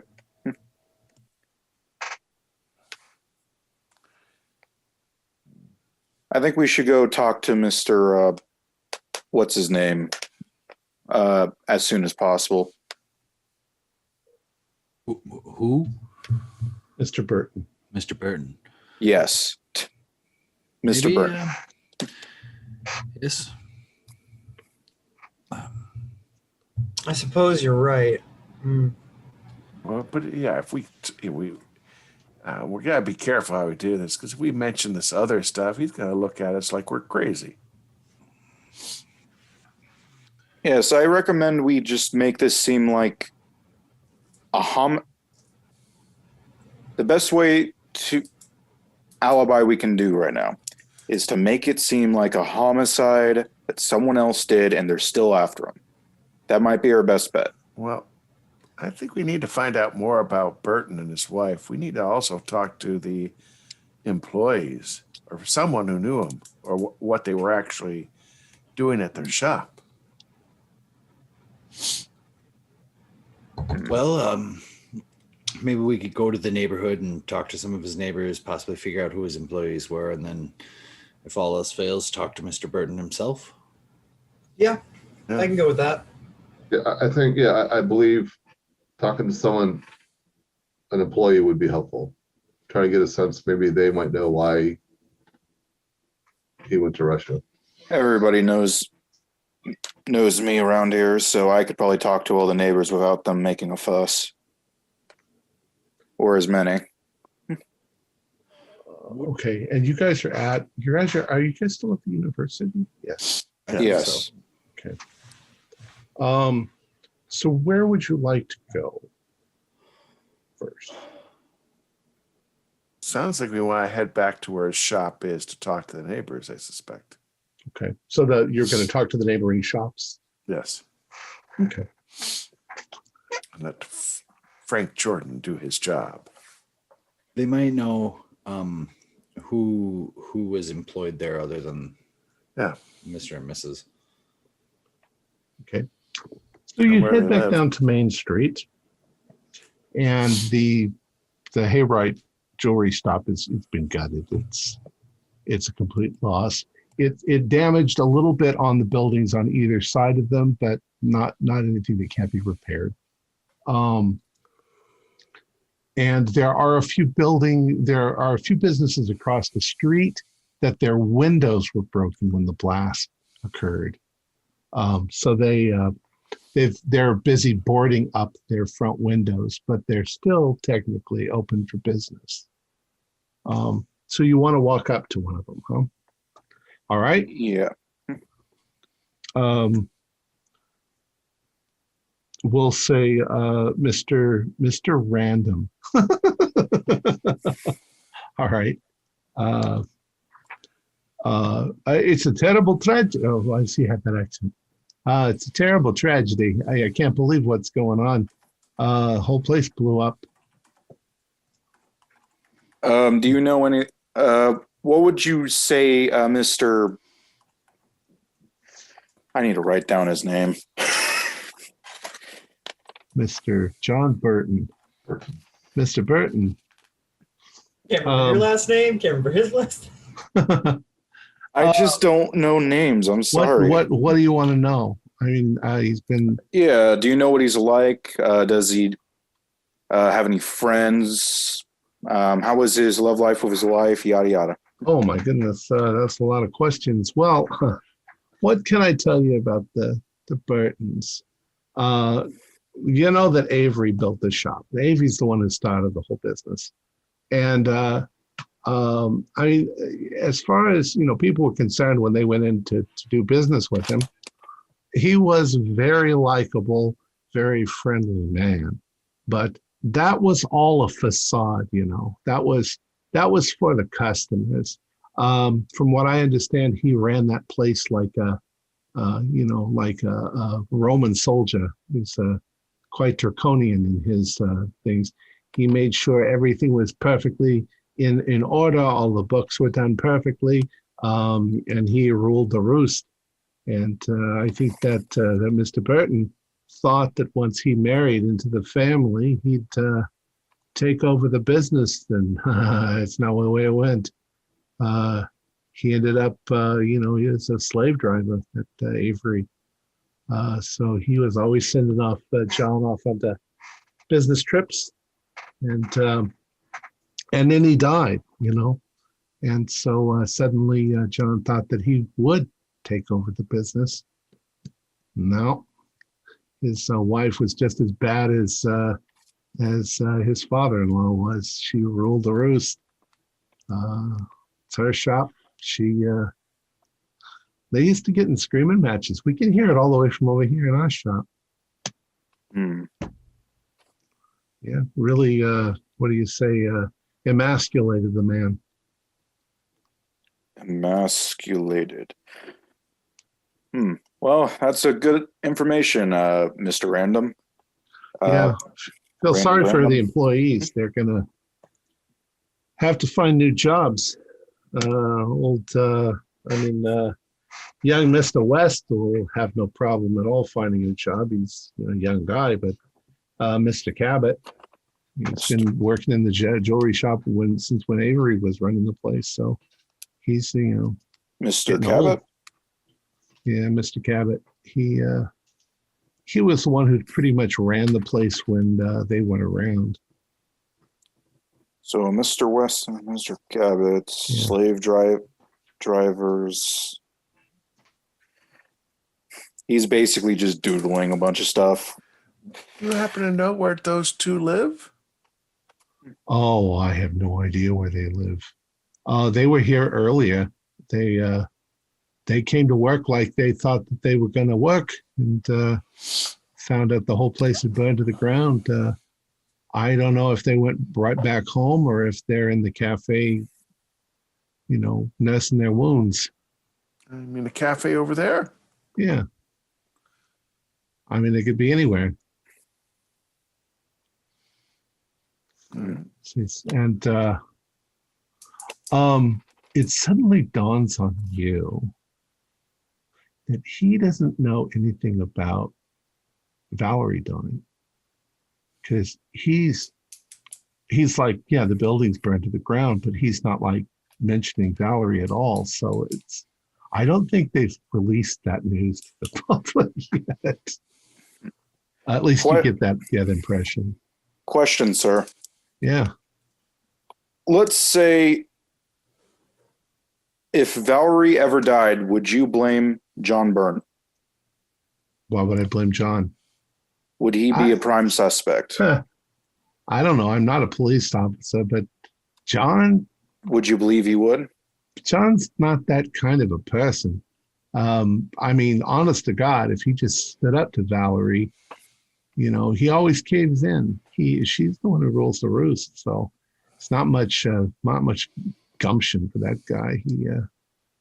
He pretty much lets it get away with everything. I don't know. That'd be odd to believe. I mean, I've talked to him a few times. He seems like a nice enough guy, but I don't know. You never can tell. Alrighty. Thank you for the information. I'll give you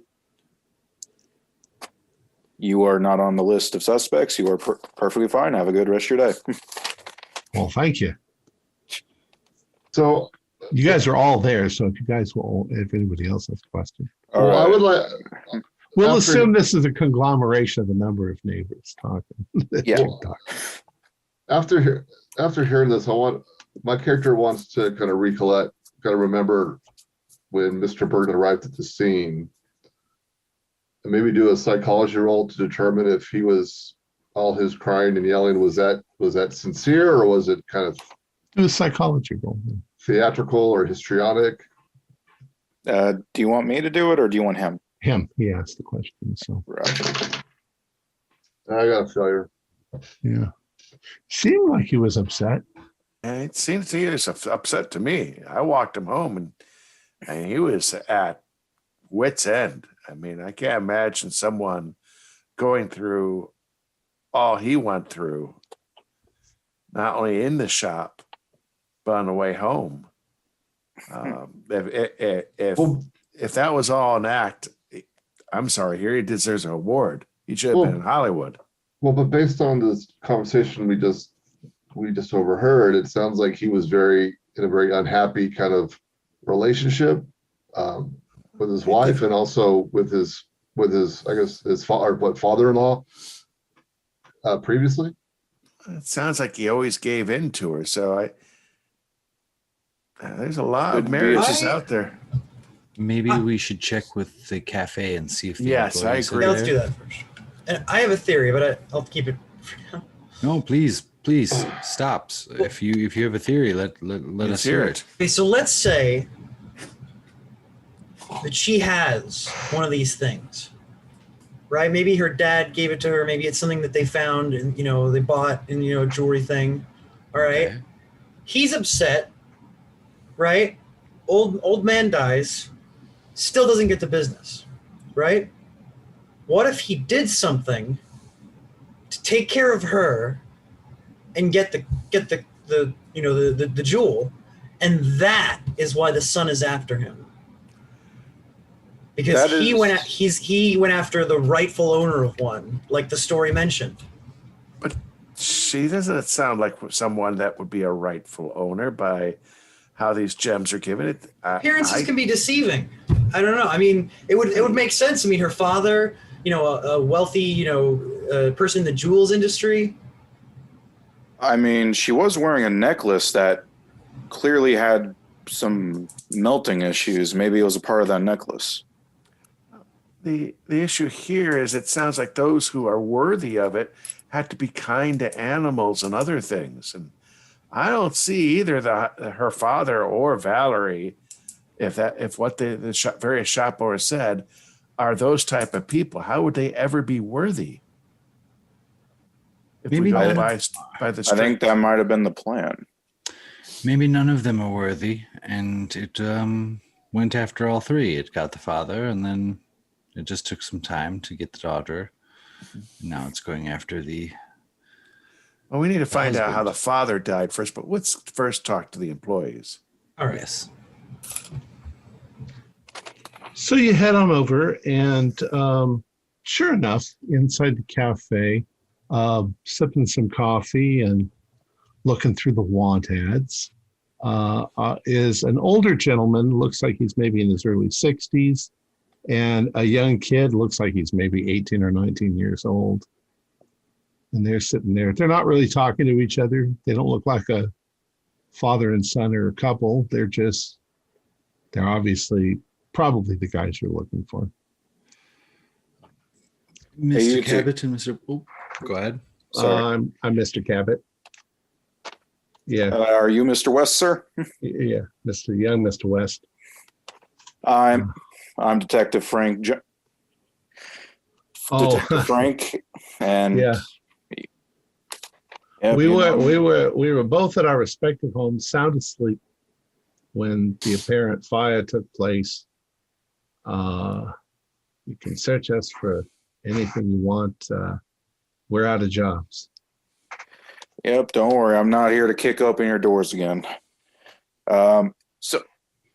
So question. How was working at the shop, and how were the owners?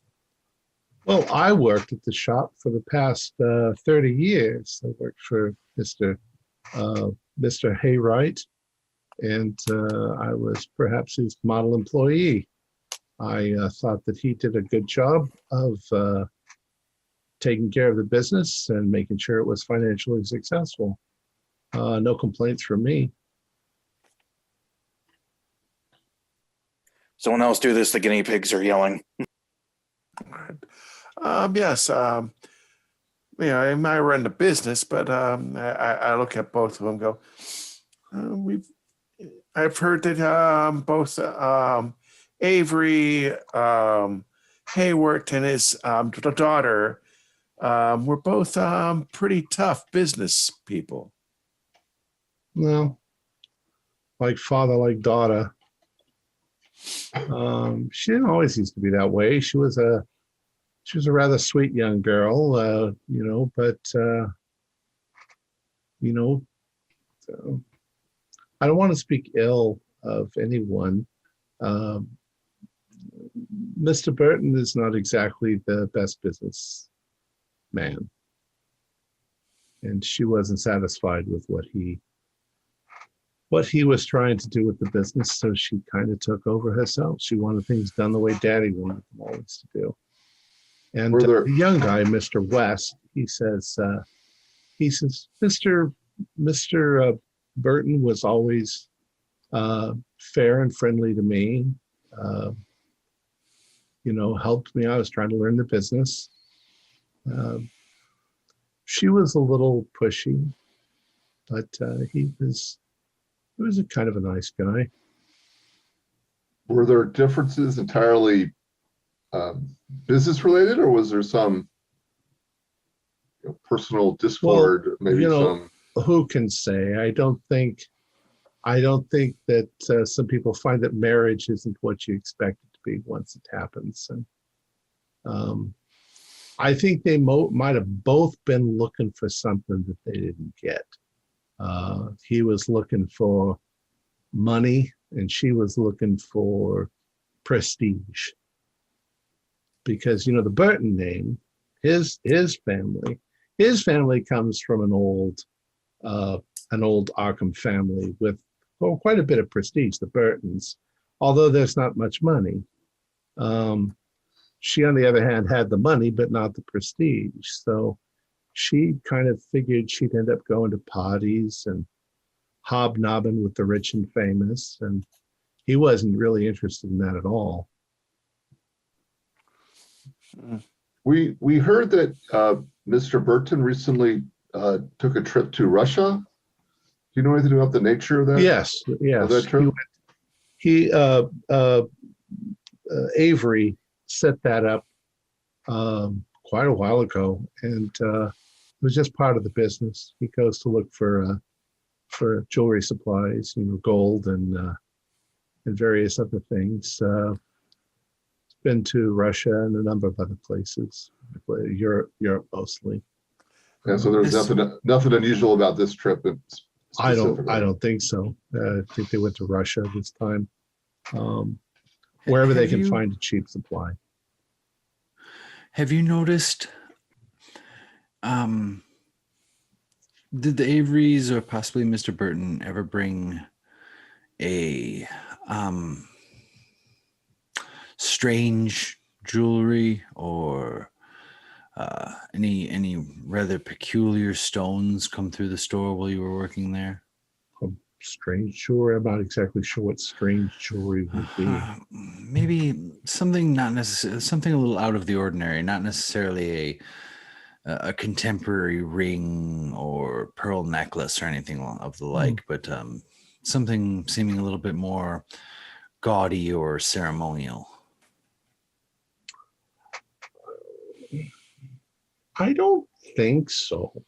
I mean, Mrs. Burton she liked to wear the jewelry. Okay. She would, occasionally wear stuff from the shop, but she had her own stuff. Maybe a bit too much. What do you mean her own stuff? Well, I mean, she was a jeweler. She had her own jewelry. Anything particularly notable that stood out, or? I mean, she had some nice pieces, but I mean, she didn't wear them to the shop. She probably wore them when she'd go out to these parties and things.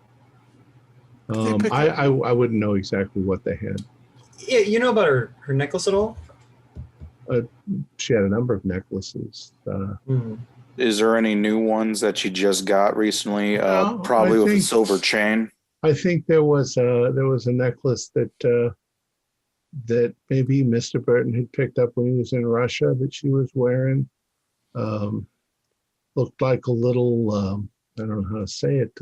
Wasn't really I don't know. It wasn't really what I would call, it's not a cut jewel. It was kind of I don't know how to say it. Looked like a little pot. Like it had been carved to look like a little pot of some sort.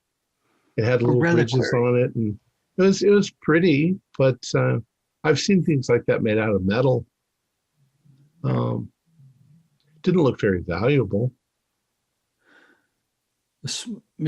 Like small, like a little reliquary.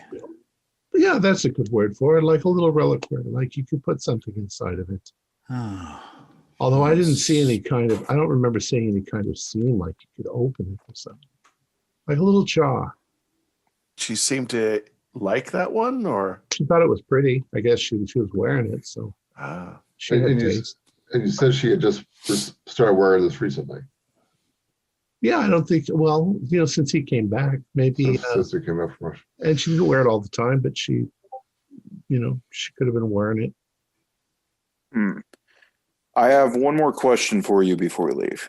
Sure. Before I ask the question, can I do a check to see if they're hiding anything? Sure. When they were talking about, how they're white, their marriage, whatever. Want to do a spot hidden, I guess, or a psychology. Yeah, psychology. Okay. Which I have pretty good psychology, and I rolled a 77 again, so I fail. Okay. They seem to be talking rather openly about it. So my question is, would Mr. John Burton ever kill his wife? Oh, I don't think so. That sounds... No, of course not. I mean, why would he? I mean, if you're trying to imply that he would kill his wife for something, or No, you know, no, we're I mean, why would he burn down his own shop if he was going to murder her? Then he'd want the shop. just It's just questions, sir. It's part of the police procedure or No, my procedure. I think that's a terrible idea. Fortunately, many times these kind of questions have to be asked, whether one likes them or not, unfortunately. Out of curiosity here, how often would she go with him on these trips? Oh, she never went on the trips. Ah, okay. No, that was her father was always. I'm not sure that he would have gone on this trip, except that Avery had already planned it out. was her father Russian or? No, by the way, how did, rights go back a long time here. Okay. by the way, how did Avery Hayward die? Heart attack. That is In fact, unfortunate. he dropped dead like 10 feet from me inside Oh. the shop. That must have been shocking. Thank God there wasn't a customer. I'm sorry, what was that? Thank God, what? I said, thank God there wasn't a customer in the shop at the time. Okay, when he okay. dropped dead. Yeah, that would be very good for business. All right. Any more questions, men? Think so.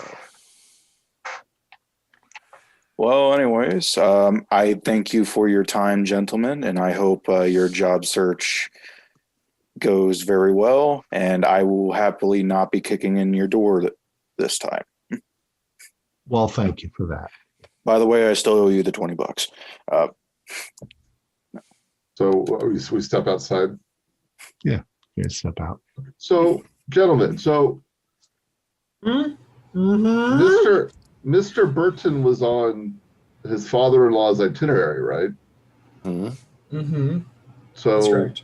so presumably, can we assume then that if we're assuming that this necklace was somehow picked up from Russia and handed off to Mrs. Burton, it was originally the father-in-law was supposed to.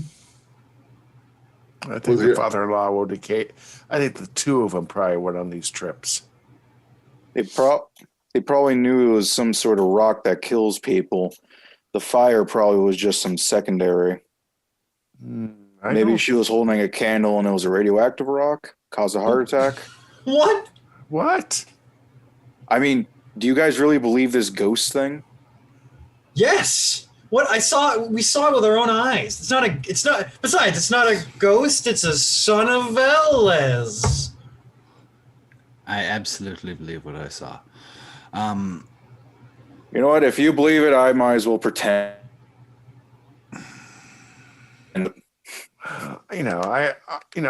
Frank, I understand how you feel. However, I also know that Professor Epstein and Professor Stops both are reputable, and I've never known them to go off the deep end on stuff like this. Well, we I did think- that last night when we went after a ghost for 24 hours. Well, we were making sure that we were remember, a lot of our work is debunking, but occasionally we also know that being part of this group that there's some stuff that does pan out. I think we just need to look into this a bit more. What were you You saying, could be- Epstein? Sorry. I think whether it was on purpose or inadvertently that Burton brought home this reliquary, this I agree. Artifact of Veles, and then gave it to his wife. Now, whether the fire at the shop was accidental or on purpose, it set off something in motion that needs to be stopped. I haven't talked to him yet. I bet $5 bills that I can figure out if he was lying or not. Who? John Berkeley. Burton. Burn. Well, I think it might be worthwhile to make a visit to Mr. Burn, just check on his mental state. Maybe one or two of us can do that. I tell you what, gentlemen, just in case this is all crazily true, might be a wise thing for me to stop at a sporting goods store and maybe a furniture store as well while you guys do that. I think I know what you're thinking, and I like it, Mr. Pickford. Yes, I mean, and I fortunately have the means to pick up the items that we need. So I will let you gentlemen take care of that, and I will take care of getting the unique items that we may need. Alrighty, here's my car keys. I think you're going to need the car keys to get to Mr. Burton. I can walk. It's just around the corner, right? The shops are right around the corner. You're literally in the town where all the shops are. We could just walk there too. Yeah, we can walk there too. Shoebuilder Express it is. Let's go. And gentlemen, I would also like to visit the library again to spend some time there. So I'll do that while Mr. Pickford does some shopping. And how about the three of you go see Mr. Burton? Yep, I'll actually drive, so my shotgun's at least still in the car. Okay. So John Pickford, you are going to look for, I don't know in the 1920s that they'd have a sporting goods store. Well, they probably have a hunting. Sport Marty. They probably do have a hunting. Actually, look this up once. There are sporting goods stores. It's just they're not like they are today. Well, it's probably in the general store. You'd probably have a section there where you can get. Well, what I'm looking for is kind of specific because I don't know if they every general store carries archery. Well, as it turns out, the Miskatonic Archery Club does buy all of their archery supplies from Mr. Archer, who runs Archer's general store. So yeah, you can find that. And also furniture. What kind of mirror are you looking for? Big thing, small thing? No, I'm thinking that we need a couple decent sized ones, something that we can hold, but big enough and with a frame so that, Okay. So I figure I'm going to get us at least, I know only two people could see the dog, but I'm going to get 3 bows and 3 quills of arrows. Okay. About 3 mirrors. And I will also pick up, while I'm at some general store, a pack of rags and not only a couple lighters, but some lighter fluid. Okay. Cole, you're heading back to the library. What did you want to look for? Well, I have good scores in occult and folklore. I wanted to spend maybe a couple hours digging a little bit deeper on the Sons of Veles. Okay. Do a library roll.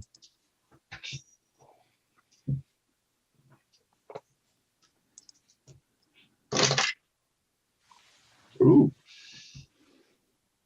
I got a hard success. Excellent. All right. So you find this. I'll have you read it. I'm glad because I like these long, lengthy things that Great. that I had to type out and now you have to read.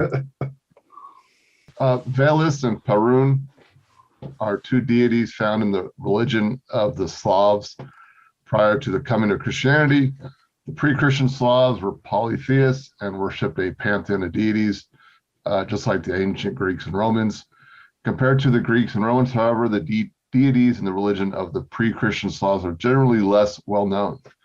Some Slavic deities, apart from Veles and Perun, include Dabog, regarded as a progenitor of the Slavs, Strabog, a god whose grandchildren are said to be all the winds, and Marana, the goddess of winter. Amongst these gods, only Veles and Perun were commonly respected and worshipped by all the Slavic tribes.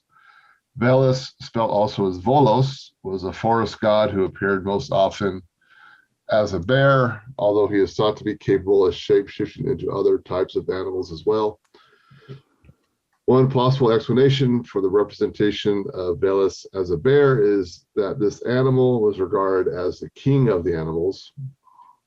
However, in the belief system of the Southern Slavs, Veles was regarded as the lord of all wolves and was seen as a wolf god.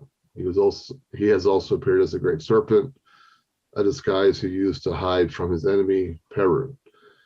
Perun, for all intents and purposes, is the god of thunder and lightning. He is also a god of light who resides at the crown of the world tree. According to the myth, Veles abducted Perun's wife and children and took them down into the roots of the world tree, the underworld. Enraged, Perun chased him, hurling lightning bolts. Veles transformed into a serpent and went in and out of the earth in order to hide. It is said any time a lightning bolt hits the earth, it is a place where Veles chose to hide. Perun is often said to represent order, while Veles represents chaos. Veles has often been associated with other deities, such as Loki in Romantov's Darkness of the North, and Nyarlathotep, the Crawling Chaos, and Von Junt's Anasprechen Kulten. And there are also quite a few illustrations of representations of Veles.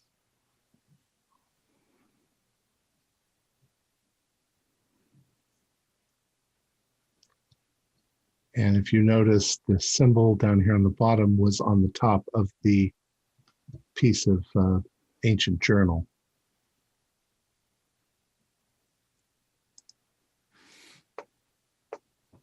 Nyarlathotep. Oh, man. All right. So does that, I have 5 in Cthulhu Mythos. Does Nyarlathotep ring a bell with me? do a mythos roll. I got to roll 5 less, jeez. Nope.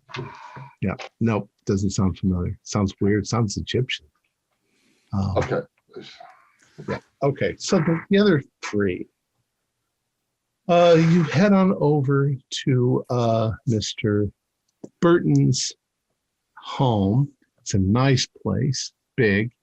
You guys notice a couple of things. One is you notice that the yard is very well maintained. You'd probably need a gardener to maintain that size of a yard. The house is a 2-story white clapboard house. Typical for what you'd find in New England, but you know they've got money. If they have a house like this, they have money. There is a drive and a carport, but there is no car. And there seem to be a bunch of things up on the porch that you can't quite. They look like packages or something up on the porch.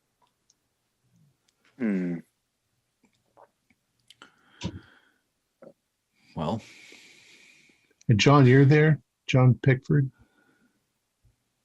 You're with them. You're muted. Yeah, if they waited for me to get done shopping. Oh, that's I'm right. with You're, them. you're shopping.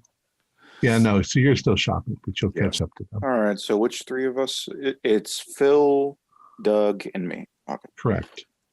I don't like this. There's something wrong with this. well, let's go knock on the door. All right. So you walk across the yard and you go up to the porch, and what you see is that there are a number of what look almost like presents. A lot of them with little cards attached that say things like they're from various people, probably their friends, whatever, but they're all things like, sorry we heard about the shop burning down, hope everything's okay. Once again, it doesn't seem like anybody realizes that Valerie is dead. You knock on the door, there is no answer. Does it look like the lights are on or anything inside? Well, it's middle of the day, so no, there's Okay. no lights on. I'm gonna go around and check the back. Okay.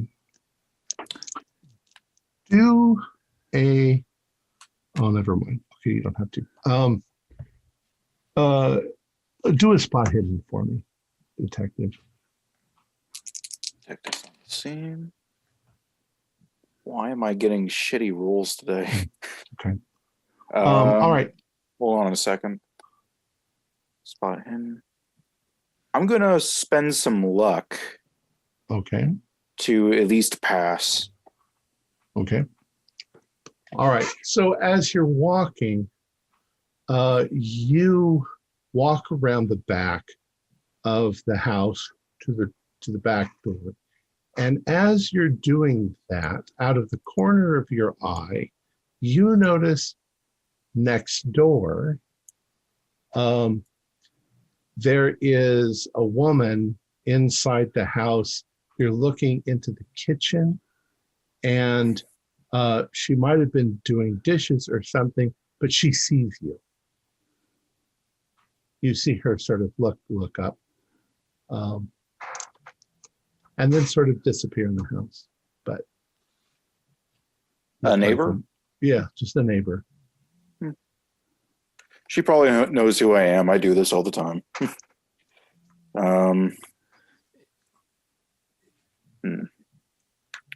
Is the front door locked? The front door is locked. Shit.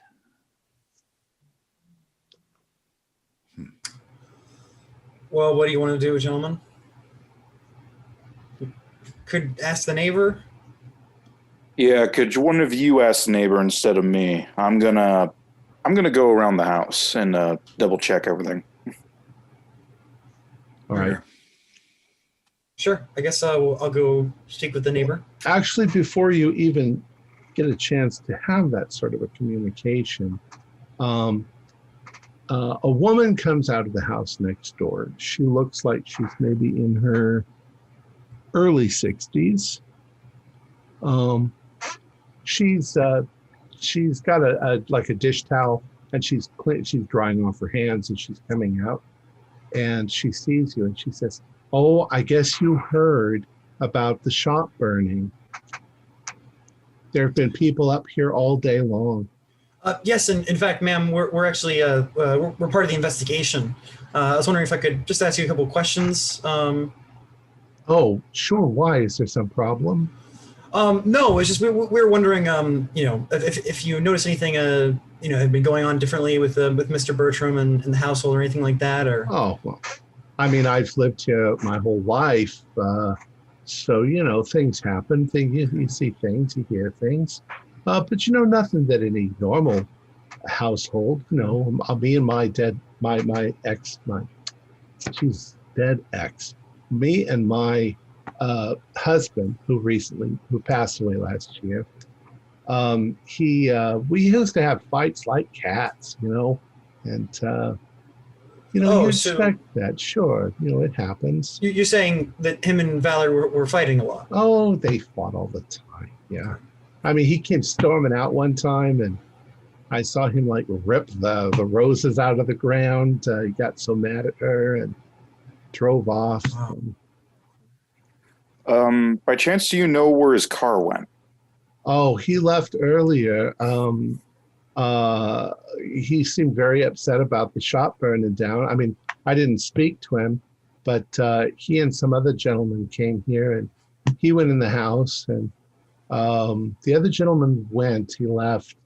But then, maybe 45 minutes or an hour later, Mr. Burton came out and hopped in his car. I figured he was going to go, I don't know, to check on the insurance for the building, or I have no idea. He seemed very upset. Well, thank you. I mean, their business went to the ground. That's Yeah, no, that's tragic for sure. It's like a major thing in the town. It's like everybody needs. Who was the other person? I don't know. I never saw him before. Say, did you ever? I understand that that Mr. Bertram took a lot of business trips to other places. Yeah, sure. Yeah. Hey, you ever speak with Valerie while he was away?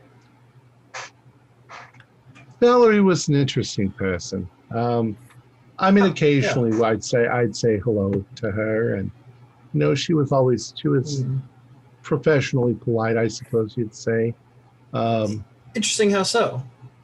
I mean, just she didn't seem to socialize with people of our level, I guess.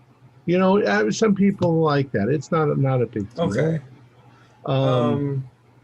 And him, I mean, I said he was always polite, said good morning every once in a while. But, I mean, generally, what was her demeanor when he was gone? I mean, was she lonely? Was she happy? Was she worried? I think, I don't know. I wouldn't say that there was any difference when he was gone.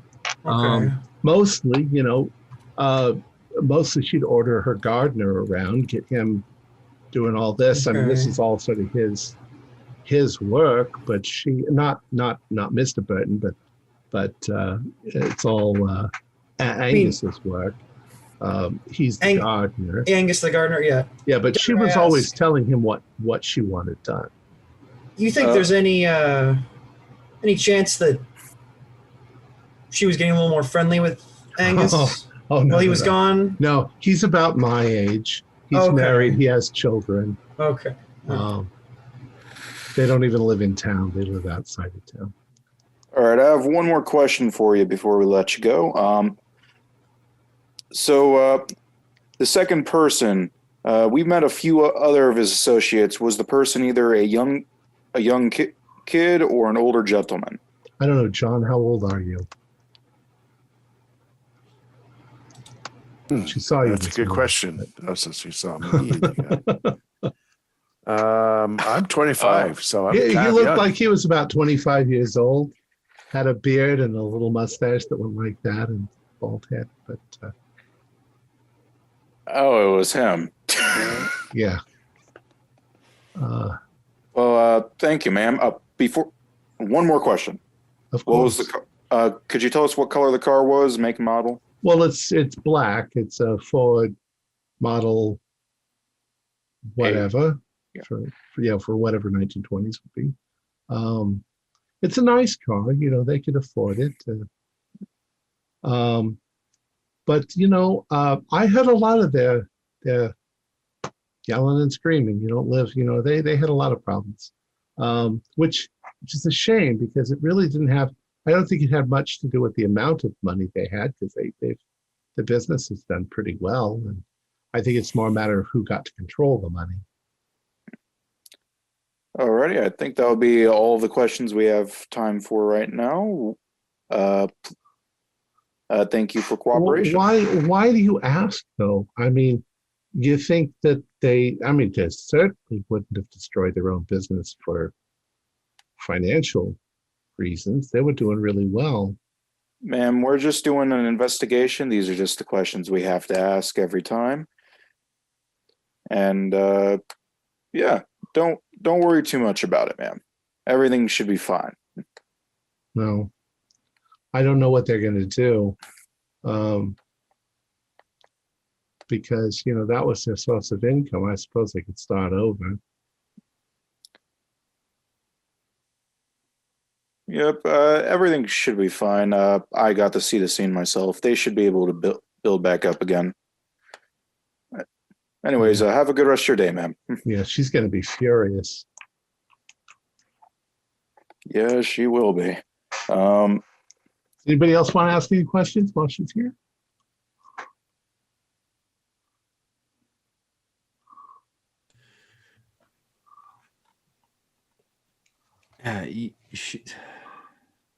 All right. Go ahead. No, I was just thinking about it. I was like, well, do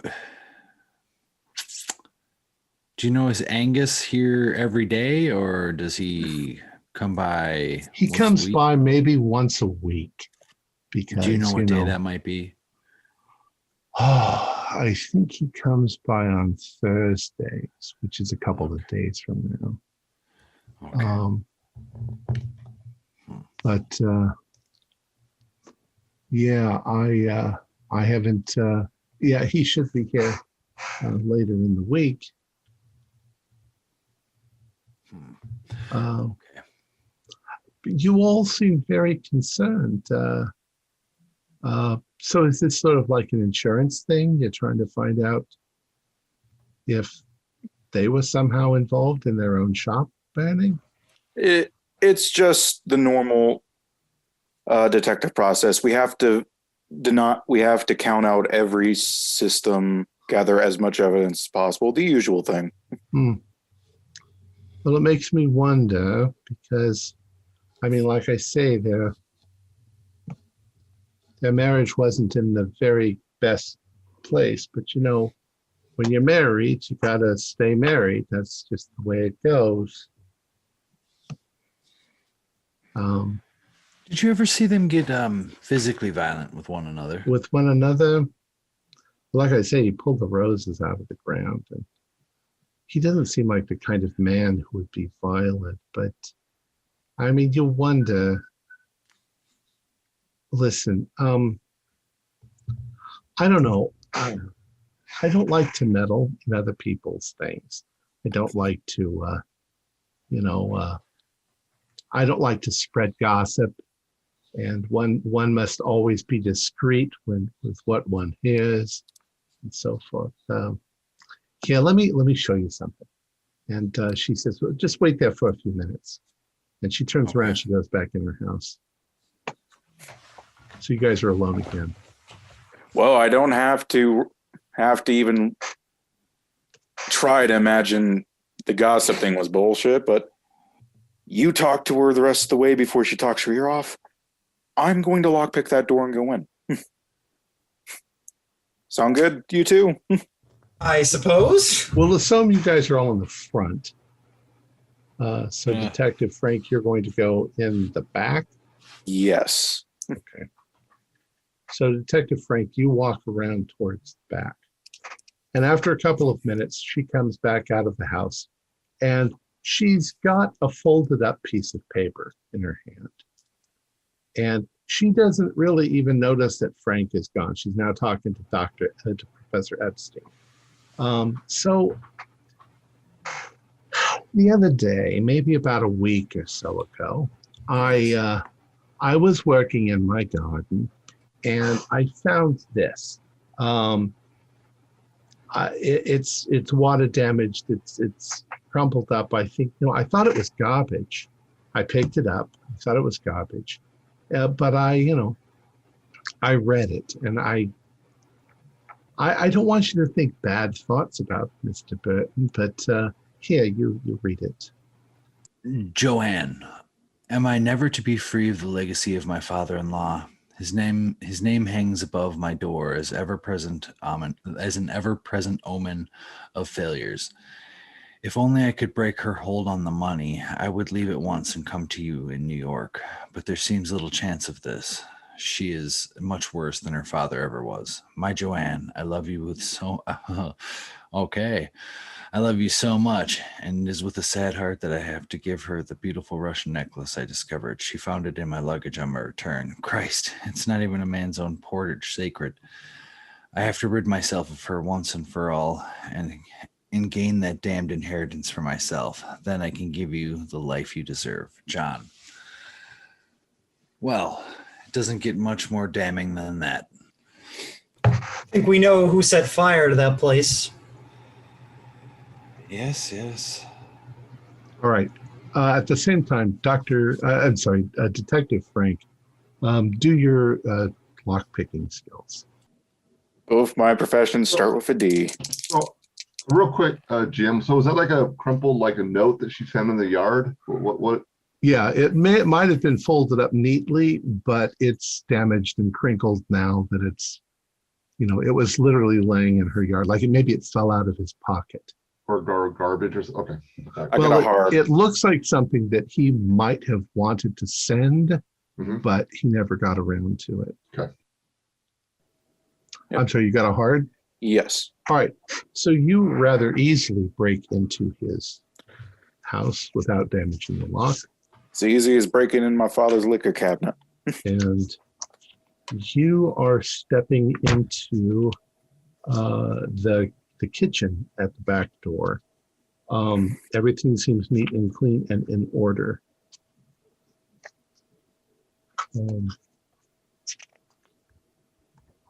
Where would you like to go? Well, let's see. What can you see from where you are?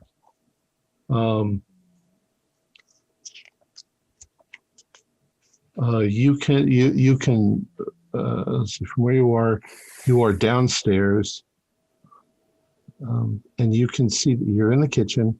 You can see down a little hallway into what we call the living room, and there are stairs going up. And what would you like to do? I'm just going to start basically from the bottom up. So I'm going to go search the bottom rooms, just see if there's anything. All right. Well, almost immediately, and you are a detective, so you would notice things like this. You can see that there are a number of packages from the front porch that look very similar that have been brought in. So you can guess, perhaps, that he came home or he was brought home by John. He went inside, and later he decided to get in his car and go. Stepped onto the porch and realized some people had left some packages. So he brought those in. Then he left, and then other people brought packages. So there's packages outside and inside. But what suddenly strikes you as extremely odd is there are 3 suitcases at the bottom of the stairs that are packed with clothes, his clothes. All right, so he will be coming back. Probably just got to get that fire insurance check. Wonder why. Wonder where he's going. I'm going to go upstairs. Okay. You check upstairs, and everything seems normal and in order, except that he has packed quite a few of his clothes. All of her clothes are there and intact. She has some jewelry. It's all there. Nothing else seems out of the ordinary. I'm just going to take a few jewelries because I'm poor. And going to walk away. All right. So you walk back down the stairs and then you go back out the back door? I'll actually walk out the front door this time. Okay. Just pretend that someone let me in. Okay. So you step out the front door, and the woman, who you've never asked what her name was, she looks kind of like... I thought her name was Barbara. Not because you said it, but that's just because that's probably her name. Anyways, you step out the front door, and you rejoin the others as they have just finished reading this little letter. What would the rest of you like to do?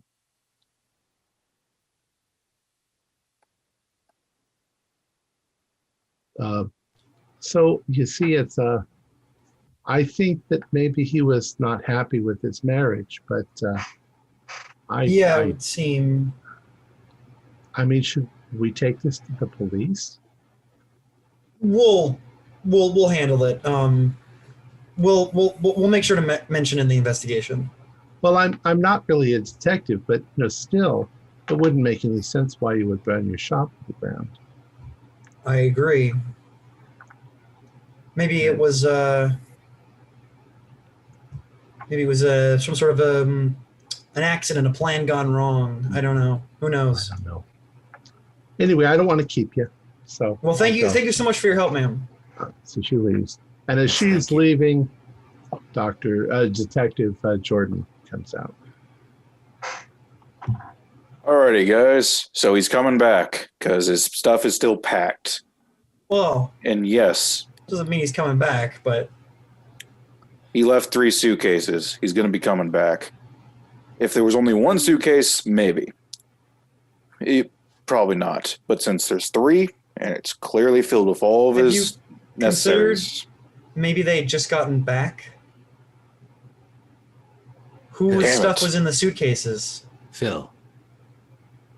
He checked. You heard me read the letter. He clearly was planning on killing his wife. Right, but whose stuff was in the suitcases? His stuff. I'll turn around and go look at it. No, you did. It was his stuff. Oh, okay. But wasn't there also his wife's things in there too, or no? No, his Nope, wife's things not- are all up Oh, in her okay. room. As you can see from right here, he's not even bothering taking it. Why I'm holding it is for evidence that I plan to give to the police. With the jewelry? Yes. Okay. Yeah, I mean, it definitely looks like he was interrupted. I'm not saying. Yeah, I don't know. If, he might come back, but he might not. He might. Something might have spooked him. Good point.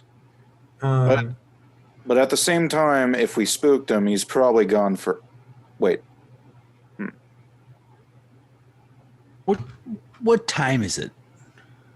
We'll say that it's 4:30. you think that he went? You don't think he went to New York, do you? Someone head down to the train station right now. Here's my car keys. I'm going to stay here and wait for him to come here. Okay. He drove his car. Damn it. Why? I would say. Well, I mean, I guess we could look at and see if his car's parked at the train station, but I don't know. That's a good use of time. It's about a 4.5 hour drive. That's all. To the train station? Yeah. No, to Oh, New York. to New York? Yeah. Yeah. He would drive. He would drive. Sorry, I guess the sleep deprivation has destroyed my... You should have got in on when we were doing the whole like nap switch. Anyway. I was sleeping in the car the whole time. Well, then you got your nap. Okay. So listen. So we can pretty much confirm, I think, at this point, that whether directly or indirectly, Mr. Bertram is responsible for Valerie's death. Absolutely. And he gave her the necklace. Or well, rather, she found it and he had to give it to her. And it seems like he didn't know about it. He wanted to give it to his mistress, which wouldn't have been good either. So the question is, did he give her the necklace, which caused a fire, or did he give her the necklace and then burn her? But as we said, why would you burn your own shop?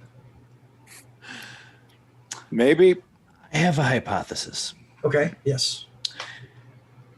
He gave her the necklace. The necklace is well, I might not know this. Actually, I can't.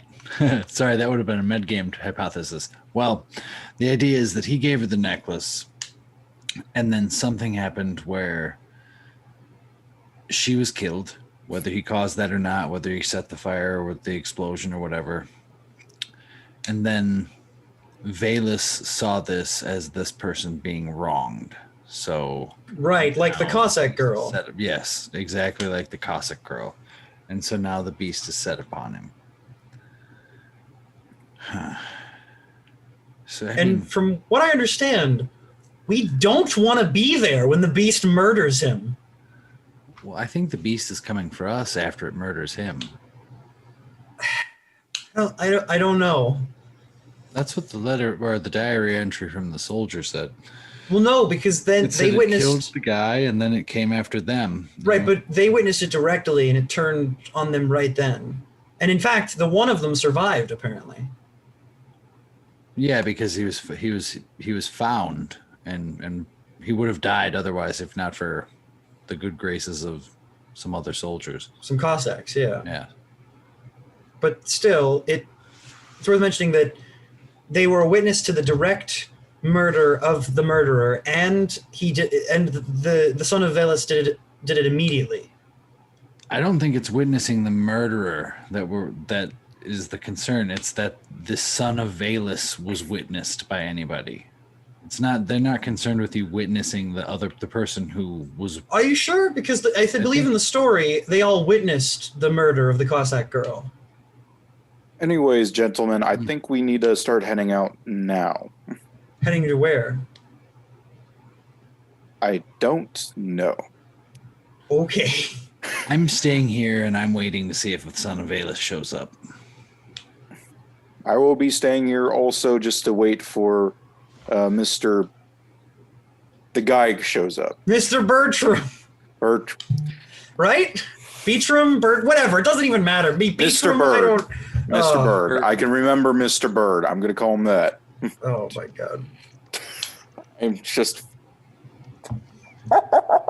Is this the only detective? It's Burton. Thank you. See, we're all dumb. Is this the only detective that we could get to believe in this shit? Like, is this the only one that we can get on our side? I mean, no offense, but I mean, come on, he's not all there. So We were on a budget. what exactly are you, I am so glad I'm not the doctor of this session. describe what you're going to do or where you're going to do it. Are you going to sit right there in the front yard, or are you going to? I want to go in. By now, John's probably caught up to you. Yeah, we're all probably together now. You're all together, So and they John, tell you all of the Want things. to set up an ambush with the mirror and the flaming arrow, like in the story, and try to take down No. the beast that way. I hate to say this, gentlemen, but you two are the ones that saw it, witnessed it. Here's your mirrors. Here's your bows. Here's your rags. Here's your lighters. And here's your lighter fluid. But, I can't protect you from something I can't see. If you know what I mean. True. to So be what's honest, been going on? I'm not so gonna sure we want to intervene. Here's the letter that indicates Burton as the murderer. I don't care if it kills Burton. I don't want to die. This is self-preservation. Then maybe we should just get out of here. Have you ever considered that? Come on, don't be Get wimps. long away from Burton. It's just Burton. All we got to do, he's going to come back. We're going to arrest him. And we're going to send him to jail. The magical bear thing won't This be able to isn't- hurt you. This isn't another crackdown on some hoax. This is real, Jordan. Epstein will go over and grab a mirror and a bow and arrow, and he'll then go and walk inside of the house. And You're gonna go in the proceed to- house. Oh, yeah, no. I'm gonna set up a trap. God. I'm waiting for this. I'm going to go in with Epstein because I assume they've caught me up on the story. Yes. And I'm going to go upstairs and check out the jewelry. In for a penny, in for a pound. I'm going to follow Epstein. I'm going to grab my shotgun, sit right on the couch in front of the door and wait with the lights off too. And the reason I'm checking out the jewelry is because I want to see, is it of any value? I mean, I'm not a, well, actually, I do have a praise. So, I'm going to check out to see how valuable the jewelry he left behind. Because it would be crazy if the guy was leaving to leave, high-end jewelry. I would say, yeah, it's upper class jewelry.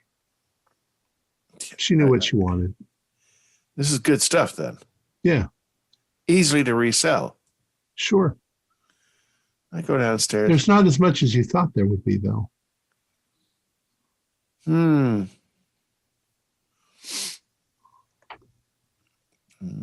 Maybe the business wasn't going as well as it was supposed to be doing. Do a spot hidden for me. This is the one area I'm not good at. Luck. All right. Spend your luck. The scary thought is I will have to spend 4 points of luck to make it. Oh, that's not bad.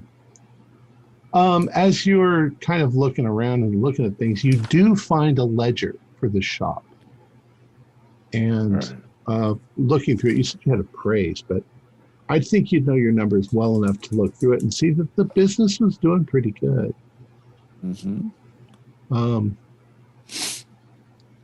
You also find a couple of sheets of paper that you pull out, and you realize they are insurance papers for the shop and for his wife, life insurance, and himself. And himself. And how much is that worth? $100 billion. I don't know, whatever. Yeah, enough to do it. Enough duffed. Yeah. All right. Enough to be worth it. I bring these down. I go, well, gentlemen, while you guys have been setting up your traps, I've been gathering some evidence here. It seems that the business has been doing all right. The amount of jewelry she has upstairs isn't as much as I would expect, but it's all high-end stuff. Why would he leave that behind? That's kind of foolish. But he has an insurance policy on the shop, an insurance policy on her, and an insurance policy on himself. By the way, who gets paid if he dies? It's probably just an alibi. His next of kin. What does it say there? Do you have any goods? I don't On know. the Whatever sheet. they would say. Yeah, That's not. they don't next have of any kin kids. is okay. Okay, But so does he have family? Who would his next of kin be? Or would it be just if he died, it went to his wife? Exactly. What if he she's purchased dead? it in order to cover the fact that he bought insurance on the shop and his wife, Yeah. and then they Yeah, both I died, understand so he's that. not the suspect. Yeah. That's very that. But as you point out, if he's after money, he left a lot of money behind. But he is coming back. He's coming back. Yes. You keep saying that. And in fact, at 7 p.m., as the sun is not hitting the horizon yet, but it'll be there in a half an hour or so. As 7 p.m. comes, John Burton's car drives up into the driveway. Do you have all the lights on? No. No. Okay. It's Yeah, all Frank pic- said he had the lights off in the living room. Okay. I But your wouldn't car allow is- anybody to touch it. Your car is parked out front, and there's a bunch of stuff on the porch. Damn it, I forgot about that. Some of you, well, let's see, at least one of you, take your pick, is in a position where you can sort of see out the front window, but you're kind of behind the curtains so that he can't see you. I'll take that responsibility. Okay. What you see is you see him step up onto the porch and just sort of with his foot sort of move shit out of the way. Like he's not really that interested in this stuff. And you hear the clickety click, click, click, and the front door opens. And he comes walking in. And at first he doesn't sort of see you. And then he suddenly looks up and sees you and says, "What the hell? Who are you people in my house?" I need you to sit down there, Mr. John Byrne. What's Hi. going on? We're here for your own safety, Mr. Byrne. Please It come might down. not look like it, but we are. I don't understand. Well, if you want my wallet or my money, We're here to help you. Just sit down. We'll explain everything. all right. So he sort of moves over and sits down. It's like, what do you want? It's best we show you rather than tell. But if everybody else wants to tell, that's their call. So I'm sorry. So who's present with us? Just me and the detective, or You're We're all all here. here. we're all here? Okay. All right. Seems that you didn't care for your wife a whole lot. What are you talking about? My wife is dead. We know. And I will hold up the letter that the neighbor gave us close enough so he can see. And we think you had something to do with it. I don't understand. Where did you get this? It doesn't matter. My Anything to God. say for yourself? He starts crying and holding his face. Time to start coming clean, John. No. Who's Joanna? Oh my God. Oh my God. Oh my God. How did you find out? We're a society that investigates things, and it just so happened to be that we had to investigate you. Oh, maybe it's just as well. Listen, I need you to tell me exactly what you did leading up to the last time you saw your wife. Can I make a suggestion to one of you two, either Professor Epstein or Professor Stops? I think one of you should keep an eye out the window. Yeah, I mean, we still got our mirrors and such ready. I will. Since you're the only keep two doing that can see what might be coming. True. You don't understand what it was like. I mean, I was driven to this. She's a very, very hard woman to live with. Driven to what? Say they stare out the window. What? Did you cause the fire? Yes. Well, yes and no. Explain. I took her down to the shop this morning because I made up a story. I told her there was a problem, and she yelled and screamed at me, and it's all part of the plan. She got there, and I'd rigged the place up. I'd rigged it up so the breakers were off. And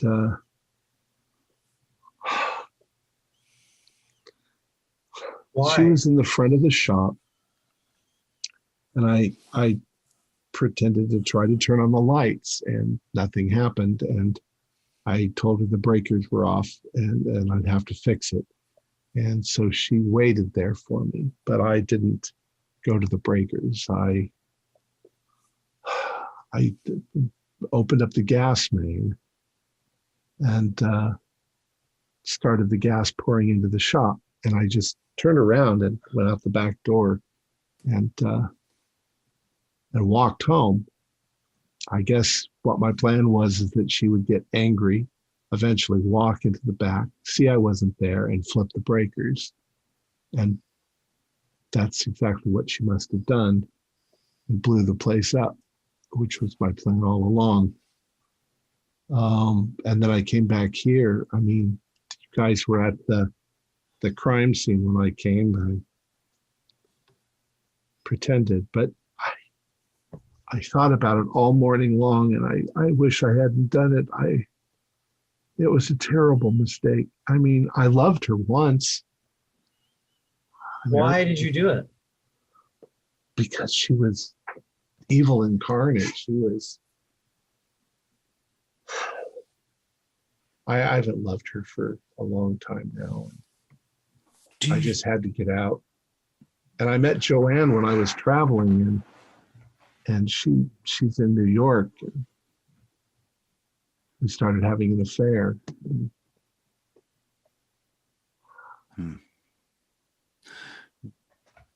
Do the Sons of Veles mean anything to you, Mr. Burton?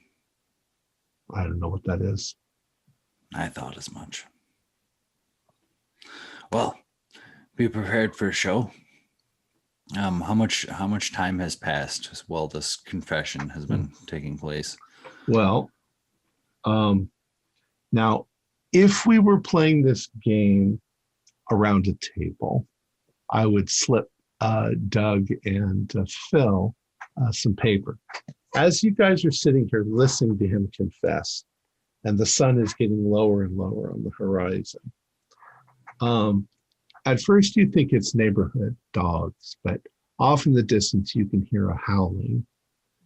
And the more you're sitting there listening, the more it's getting louder.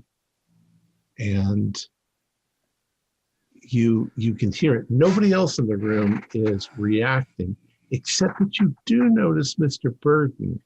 No, I'm doing it. Mr. Burton occasionally glancing out the window like he hears something too. I'll look to Doug. Doug, get your mirror ready. Yes. But what is all of this about? Do you hear the hounds, Mr. Burton? Do you hear it? I do hear hounds. Yes. Great, we have 3 loonies. Yep. Ugh. Hell has come for you. And with that, Epstein is going to get a candle or whatever he can and get it lit and wrap a rag around his arrow and stand in front of a mirror. Okay. You now can hear something in the distance, almost galloping like a horse. Are any of you looking out the window? Yeah. Facing the front window, like towards the door, front window. Yeah, I'm like hiding behind my mirror with my bow at the ready, my fire ready to go. It sounds like the two of you are not looking out the window. You're just facing it. I'm confused.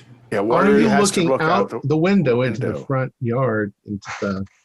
Yeah, I mean, Okay. I'm We have vigilant. curtains. Okay. How about the rest of you? Well, I'm just sitting on a chair.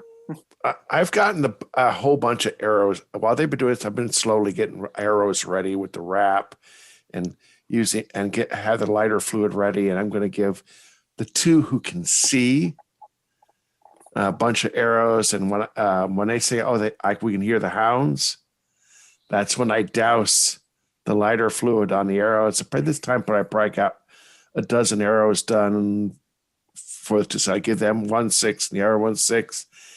And, I go, Frank, if I'm correct, we don't want to see this thing because if we can't see it, it can't affect us.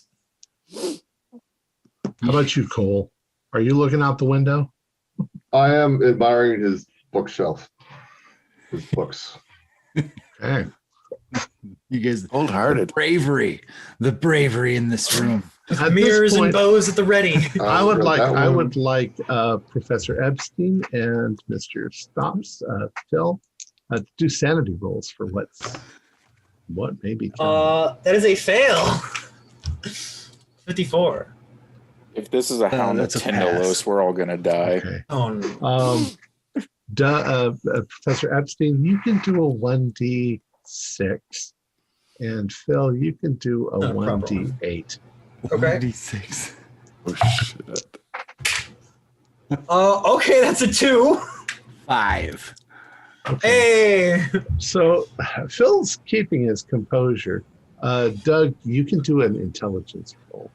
I'm really high in. You gotta get over it, man.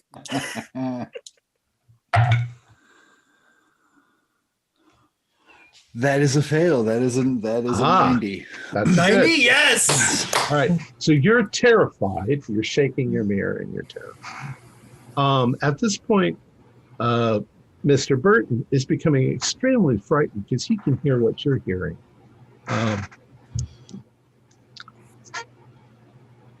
All of a sudden, and by this point, the sun has dipped below the horizon. The front door of the house explodes into splinters, which go flying all over. Everybody do dodge rolls. Shite. Oh, 24. Is that a pass? No. Yes. Oh, wow. Yeah, pass. Barely. It's a combat, so I can't use luck. It's a fail. I failed. It's a dodge. You can use luck. Oh, okay. Then I'll I don't use think you can't use luck on attacks, I think is what it is. All right, I'll spend 6 luck then. Yeah. Regular pass. 5 luck for a regular pass. So you're not injured. You manage to sort of block the splinters as they come. The shotgun takes the splinters. However, I think I would like John and Cole and Detective Frank to all do power rolls.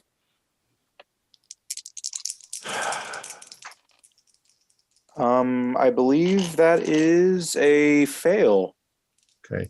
If you fail, then you can't help but look at the door when it explodes. And so you can also do a spot hidden roll.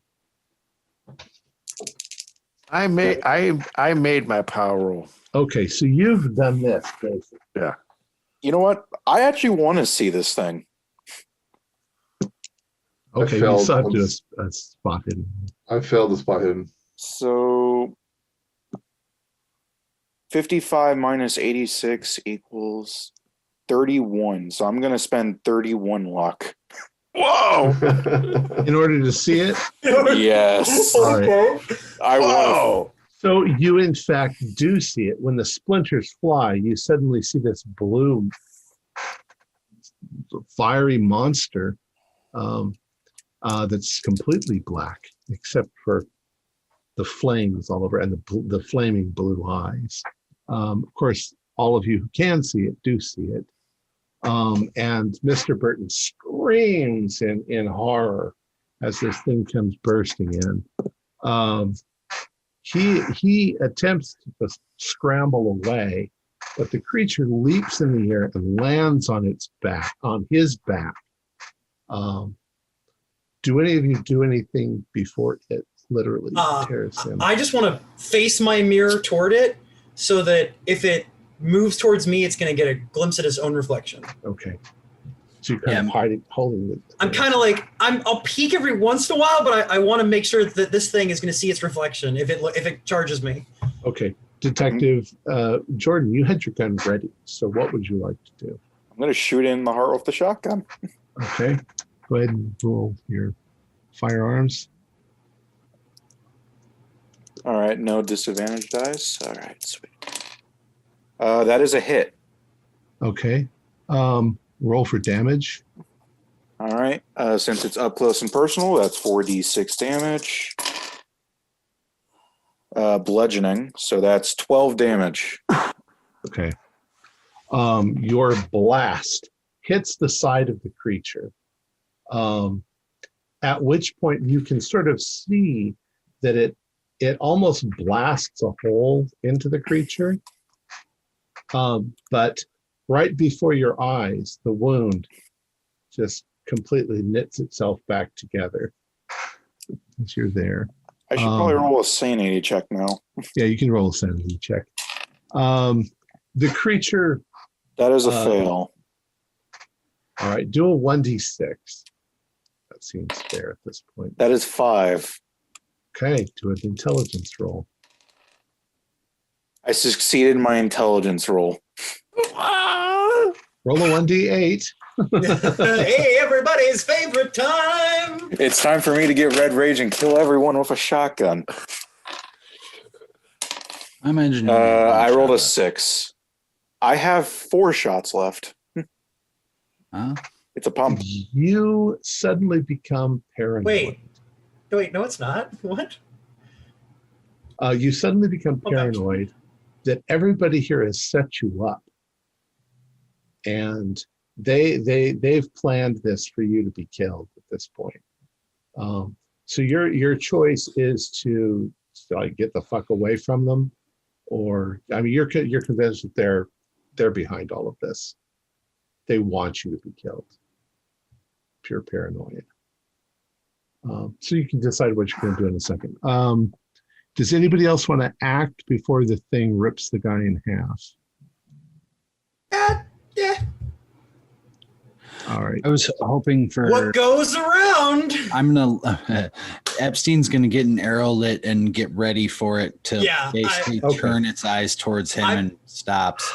I'm gonna go for the mirror. Its mouth pounds down right on the back of John's shoulders, and it pulls back and starts to do that dog thing where it tears to side, and you hear Mr. Burton yell out in horror and terror as the thing literally tears him apart. There's blood going everywhere. It stomps on him. You're watching an animal kill a human being. But before you need to roll your sanity, it then turns and it looks directly at Phil, and takes a step towards him. You hold up the mirror, and it suddenly stops in its tracks, as if it's kind of confused. It's looking at its own reflection. That's when I want to let loose with my flaming arrow. All right. Do your I guess it's a firearm. Okay.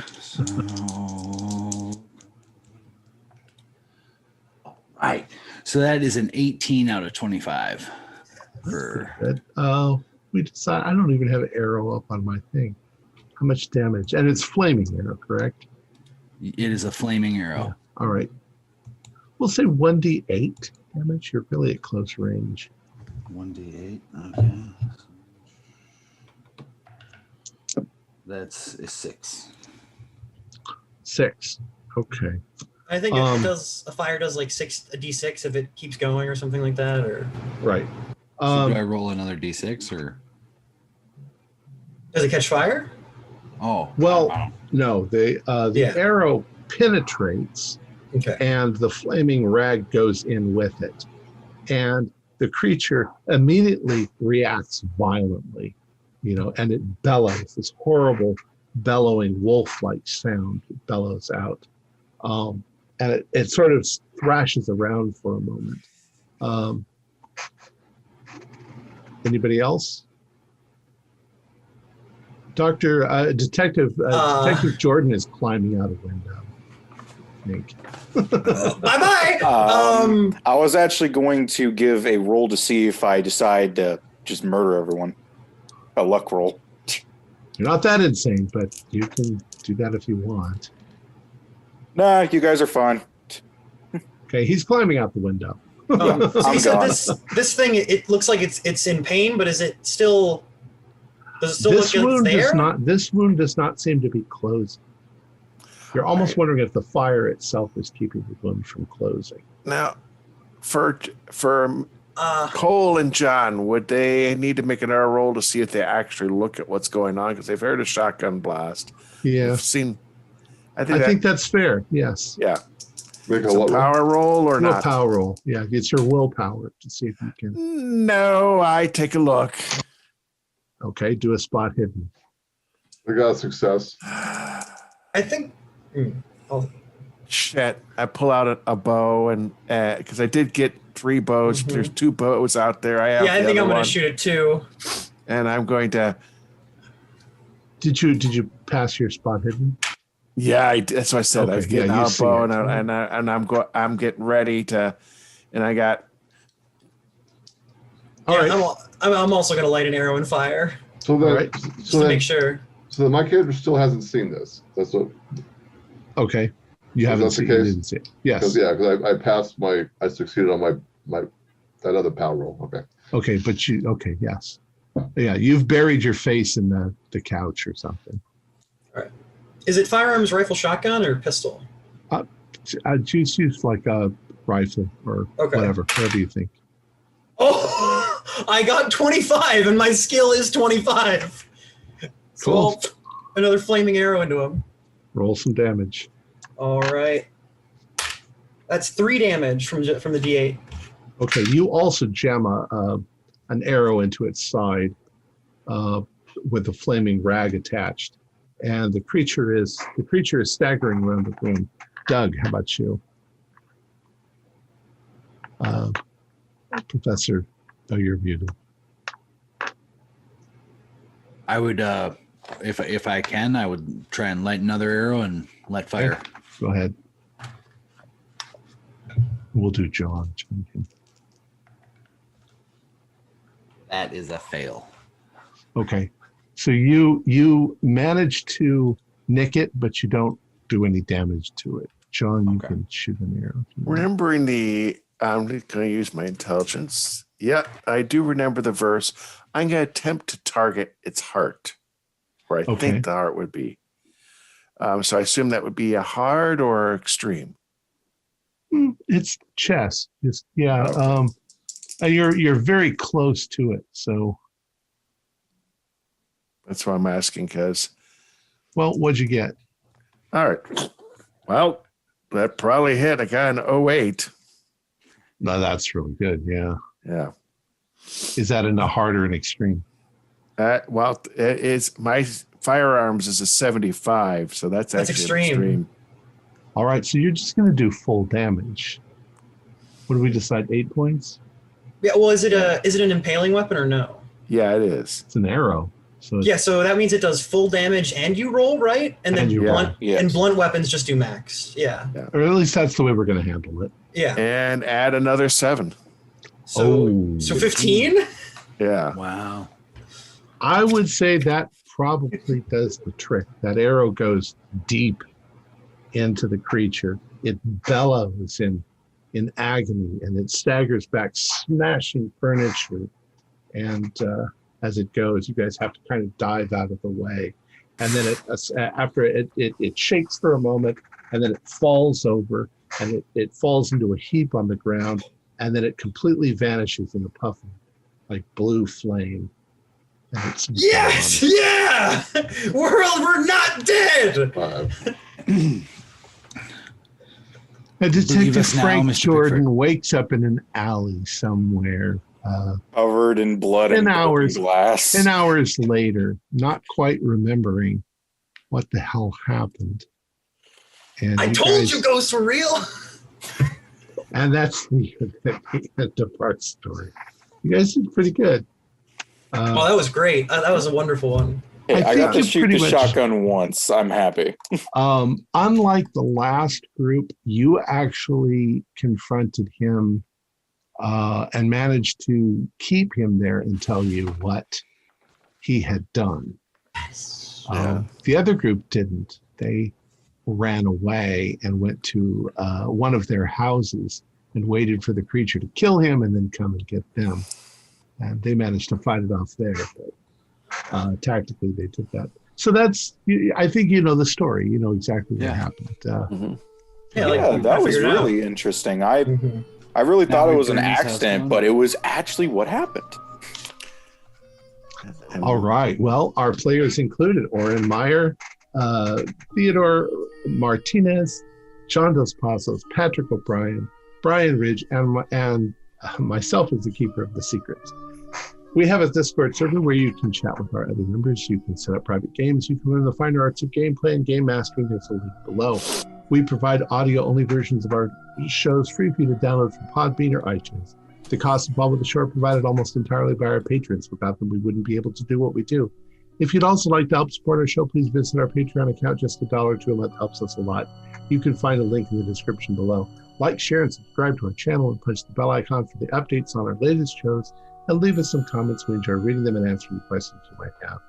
This is Tom Rayleigh, together with all the members of our gaming club, inviting you to journey with us once again into the darkness for another adventure into the universe of H.P. Lovecraft and Call of Cthulhu role-playing game. Until next time, good luck, good gaming.